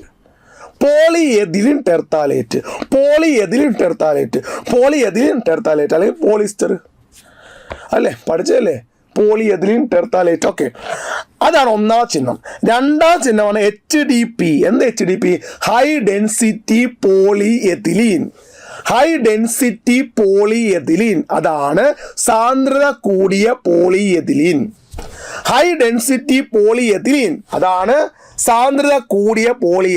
രണ്ടെണ്ണം ഓക്കെയാണ്. 3 PVC, polyvinyl chloride. Okay, 3 PVC. അപ്പോൾ ഒന്നാമത്തെ polyethylene terephthalate, 2 high density polyethylene, 3 PVC. 2 high density ആണെങ്കിൽ 4 ലോ ഡെൻസിറ്റി ആയിരിക്കും. 2 high density, 4 low density polyethylene എന്ന് വെച്ചാൽ സാന്ദ്രത കുറഞ്ഞ പോളിയെഥിലീനുകൾ. സെറ്റാണ്, 4 എണ്ണം പഠിച്ചു. ലോ ഡെൻസിറ്റി പോളിയെഥിലീൻ, മനസ്സിലായി? ലോ ഡെൻസിറ്റി പോളിയെഥിലീൻ, സാന്ദ്രത കുറഞ്ഞ പോളിയെഥിലീനുകൾ. എഥിലീൻ. ഓക്കെ, അപ്പോൾ ഒന്നെന്താ ഒന്ന് പറഞ്ഞു. ഒന്ന് നിങ്ങൾ പറഞ്ഞ, ഞാൻ ഒന്ന് ചോദിക്കാൻ പോകും, നിങ്ങൾ പറ. 1 പുനഃചംക്രമണ ചിഹ്നം, 1 പെറ്റ്, പോളിയെഥിലീൻ ടെർത്താലേറ്റ്, അതാണ് പോളിസ്റ്റർ, പറഞ്ഞ കാര്യമാണ്. 2 പറ. 2 എന്താ? ഹൈ ഡെൻസിറ്റി പോളിയെഥിലീൻ, സാന്ദ്രത കൂടിയ പോളിയെഥിലീൻ. 3 എന്താ? ചിഹ്നം PVC. 4 2 ഹൈ ഡെൻസിറ്റി ആണ്, 4 ലോ ഡെൻസിറ്റി. ഓക്കെ ആണ്. ഇനി 5ാമത്തെ PP. പോളിപ്രൊപ്പിലീൻ. പോളിപ്രൊപ്പിലീൻ. 6ാമത്തെ പോളിസ്റ്റൈറീൻ. PS, polystyrene. 7ാമത്തെ മറ്റുള്ളവ. പഠിച്ചല്ലോ. അപ്പോൾ ഞാൻ ചോദിക്കാം. 1 polyethylene terephthalate. 2 high density polyethene. 3 PVC. 4 low density polyethene. 5 PP, polypropylene. 6 polystyrene. 7 മറ്റുള്ളവ. പഠിച്ചല്ലോ നിങ്ങൾ, കണ്ടോ? 7 മറ്റുള്ളവ. ഇത് നോക്കി. അപ്പം നിങ്ങൾ 1 പെറ്റ്, 2ാമത്തെ high density polyethene, 3 PVC, 4 low density polyethene, 5 എന്താ? PP, polypropylene. 6 പോളിസ്റ്റൈറീൻ. മനസ്സിലായോ? അപ്പോൾ ഇതൊന്ന് പഠിച്ചു വെച്ച്, ഇത് ചോദിച്ച ക്വസ്റ്റ്യൻ ആണ്. അപ്പോൾ നമുക്ക് നോക്കാം. ഓക്കെ അല്ലേ? ആ ക്വസ്റ്റ്യൻ നോക്കാം. മറ്റേ ഞാൻ പറഞ്ഞതാണ്, ശ്രദ്ധിച്ചിരുന്നോണം. ഇത് ഞാൻ പറഞ്ഞതാണ്, സെല്ലുലോസ് ആണെന്ത്? പ്രകൃതിദത്ത പോളിമർ. ഓക്കെ ആണല്ലോ? ഈ പോളിത്തീനും നൈലോൺ 6 ബേക്കലൈറ്റ് ഒക്കെ എന്താ? കൃത്രിമമാണ്. ഓക്കെ, ഓർത്ത് വെച്ചോടാ. അപ്പോൾ ആൻസർ എന്താണ്? ആൻസർ സെല്ലുലോസ് ആണ്. ഓക്കെ, ഇതിൽ നിന്ന് വന്ന അടുത്ത ക്വസ്റ്റ്യൻ ആണ് ഞാൻ കാണിക്കാൻ പോകുന്നത്. അത് ആ ചിഹ്നം വെച്ചുള്ള ക്വസ്റ്റ്യൻ ആണ്. ഇതെല്ലാം നമ്മളിപ്പം പറഞ്ഞു, വ്യക്തമായിട്ട് അടിപൊളിയായിട്ട് നമ്മൾ പഠിച്ചു. ഓക്കെ അല്ലേ? ഇതാണ് ക്വസ്റ്റ്യൻ. കണ്ട, മിനറൽ വാട്ടർ. ഞാൻ പറഞ്ഞ സോഫ്റ്റ് റിങ് അല്ലേ, ബോട്ടിലുകൾ, ചില സോഫ്റ്റ് റിങ്ങുകൾ. ഓക്കെ, സാധാരണയായിട്ട് ഉപയോഗിക്കുന്നത് പ്ലാസ്റ്റിക്കാണ്. പോളിയെഥിലീൻ ടെർത്താലേറ്റ് അഥവാ പെറ്റെന്ന് പറയും. ഓക്കെ, ഈ താഴെ കൊടുത്തിരിക്കുന്നവയെ ഇത്തരം പ്ലാസ്റ്റിക്കുകളെ തിരിച്ചറിയാൻ സഹായിക്കുന്ന പുനഃചംക്രമണ ചിഹ്നം ഏത്? ഇത്തരം പ്ലാസ്റ്റിക്കുകളെ തിരിച്ചറിയാൻ സാധിക്കുന്ന പുനഃചംക്രമണ ചിഹ്നം ചോദിച്ചാൽ അത് 1ാമത്തെ അല്ലേ? Answer A. കണ്ട, 2 എന്തോ? 2 ഹൈ ഡെൻസിറ്റി പോളിത്തീൻ, 3 എന്താ PVC, 4 ലോ ഡെൻസിറ്റി. സിമ്പിൾ ആണല്ലോ, ക്ലിയർ ആണ്. അടുത്ത നമുക്ക് നോക്കാം. ഇനി ഖരവസ്തുക്കൾ ചൂടാക്കുമ്പോൾ അവ നേരിട്ട് വാതകമായി മാറുന്ന പ്രക്രിയ എന്താ? ഖരവസ്തുക്കൾ ചൂടാക്കുമ്പോൾ നേരിട്ട് എന്തായി മാറുന്നു? വാതകാവസ്ഥയിലാക്കി മാറുന്ന പ്രക്രിയ നമുക്കറിയാം, അത് ഉത്പാദനമാണ്. എന്താണ് ഉത്പാദനം? സബ്ലിമേഷൻ അല്ലേ? എന്താ? സോളിഡ് എന്താ ലിക്വിഡ് ആകാതെ നേരിട്ട് ഗ്യാസ് ആകുന്നു. ഖരം ദ്രാവകമാകാതെ നേരിട്ട് വാതകമാകുന്നു. അതാണ് ഉത്പാദനം അല്ലെങ്കിൽ സബ്ലിമേഷൻ. നമുക്ക് നോക്കാം, നിങ്ങൾ ശ്രദ്ധിക്കാം. പ്രധാനമായിട്ടും നമുക്ക് അവസ്ഥാ പരിവർത്തനം, സ്റ്റേറ്റിൽ ഉണ്ടാകുന്ന ചേഞ്ച് ഞാൻ പറയാം. അതെ, ഖരവസ്തു, ഖരം ഐസ് എന്ന് വിചാരിക്കുക. ഐസിനെ ഞാൻ ചൂടാക്കുമ്പോൾ എന്തായി മാറും? വെള്ളമാകും, ദ്രാവകമായി മാറും. ഈ ദ്രാവകത്തെ വീണ്ടും ചൂടാക്കുന്നു, എന്തായി മാറും? വാതകമായി മാറും. വാതകത്തെ തണുപ്പിക്കുമ്പോൾ ദ്രാവകമാകും. ദ്രാവകത്തെ വീണ്ടും തണുപ്പിക്കുമ്പോൾ എന്തായി മാറും? ഖരമായി മാറും. ഒന്നും കൂടെ പറയാം, ഖരം ചൂടാക്കുമ്പോൾ ദ്രാവകമായി മാറും, ദ്രാവകം ചൂടാക്കുമ്പോൾ വാതകമായി മാറും, വാതകം തണുപ്പിക്കുമ്പോൾ ദ്രാവകമായും, ദ്രാവകം തണുപ്പിക്കുമ്പോൾ ഖരമായി മാറും. എല്ലാവർക്കും അറിയാം, പറയേണ്ട ആവശ്യമില്ല. ഇതാണ് അവസ്ഥ ഇതാണ് ക്വസ്റ്റ്യൻ ചോദിച്ചത്. ഓക്കെ, ഒന്ന് പഠിച്ചു വെക്കുക. നോക്കിയേ, ഖരത്തെ ചൂടാക്കുമ്പോൾ ദ്രാവകമായി മാറും. ദ്രാവകമാകുക എന്ന് വെച്ചാൽ ദ്രവീകരിക്കുമല്ലേ? അപ്പം ഖരം ദ്രാവകമാകുന്ന പ്രക്രിയ പഠിച്ചോണം, ദ്രവീകരണം. ഇനി ഈ ദ്രാവകത്തെ എന്താക്കുവാണ്? വാതകമാക്കുക, ബാഷ്പമാക്കുമല്ലേ? ബാഷ്പീകരണം. ബാഷ്പീകരണം. ഇനി ഖരം നോക്കിയേ, ദ്രാവകമാകാതെ നേരിട്ട് വാതകമാകുന്നു. ഉത്പാദനം, സബ്ലിമേഷൻ. ക്ലിയർ ആണ്, സെറ്റാണ്. ഇത് പഠിച്ചു വെച്ചോണേ. ഒന്നും കൂടെ പറയാം, ഈ ഖരം നേരിട്ട് ദ്രാവകമാകുക, ദ്രവീകരണം. ഓക്കെ, ഇനി നോക്കി, ദ്രാവകം എന്താണ്? വാതകമാകുക, ബാഷ്പമാകുക, ബാഷ്പീകരണം. ഖരം നേരിട്ട് വാതകമാവുന്ന ഉത്പാദനം. ഇനി തിരിച്ച്, വാതകം എന്താവുക? ദ്രാവകമാവുക. വാതകം ദ്രാവകമാകുന്നതാണ് സാന്ദ്രീകരണം. വാതകം ദ്രാവകമാകുന്നു, സാന്ദ്രീകരണം. ഓക്കെ, ഇനി ദ്രാവകം ഖരമാകുന്നു. ഖരമാകുന്ന എല്ലാം ഖനീഭവിക്കലാണ്. ഖനീഭവിക്കൽ. ദ്രാവകം ഖരമായാലും വാതകം ഖരമായാലും എന്താണ്? ഖനീഭവിക്കലാണ്. ഇതൊന്ന് ഓർത്തു വെക്കുന്നതിന് ബുദ്ധിമുട്ടുണ്ടോ? സെറ്റാണല്ലോ. ഇനി നോക്കുക, എന്താണ് ഉത്പാദനം? ഞാൻ പറഞ്ഞു, എന്താണ്? ഒരു ഖരം ദ്രാവകമാകാതെ നേരിട്ട് വാതകമായി മാറുന്ന പ്രക്രിയ പറയുന്ന പേരാണ് ഉത്പാദനം എന്ന് പറയും. ഓക്കെ, അതിന് എക്സാമ്പിളാണ് പാറ്റ ഗുളിക, നാഫ്തലിൻ, അയഡിൻ, അമോണിയം ക്ലോറൈഡ്,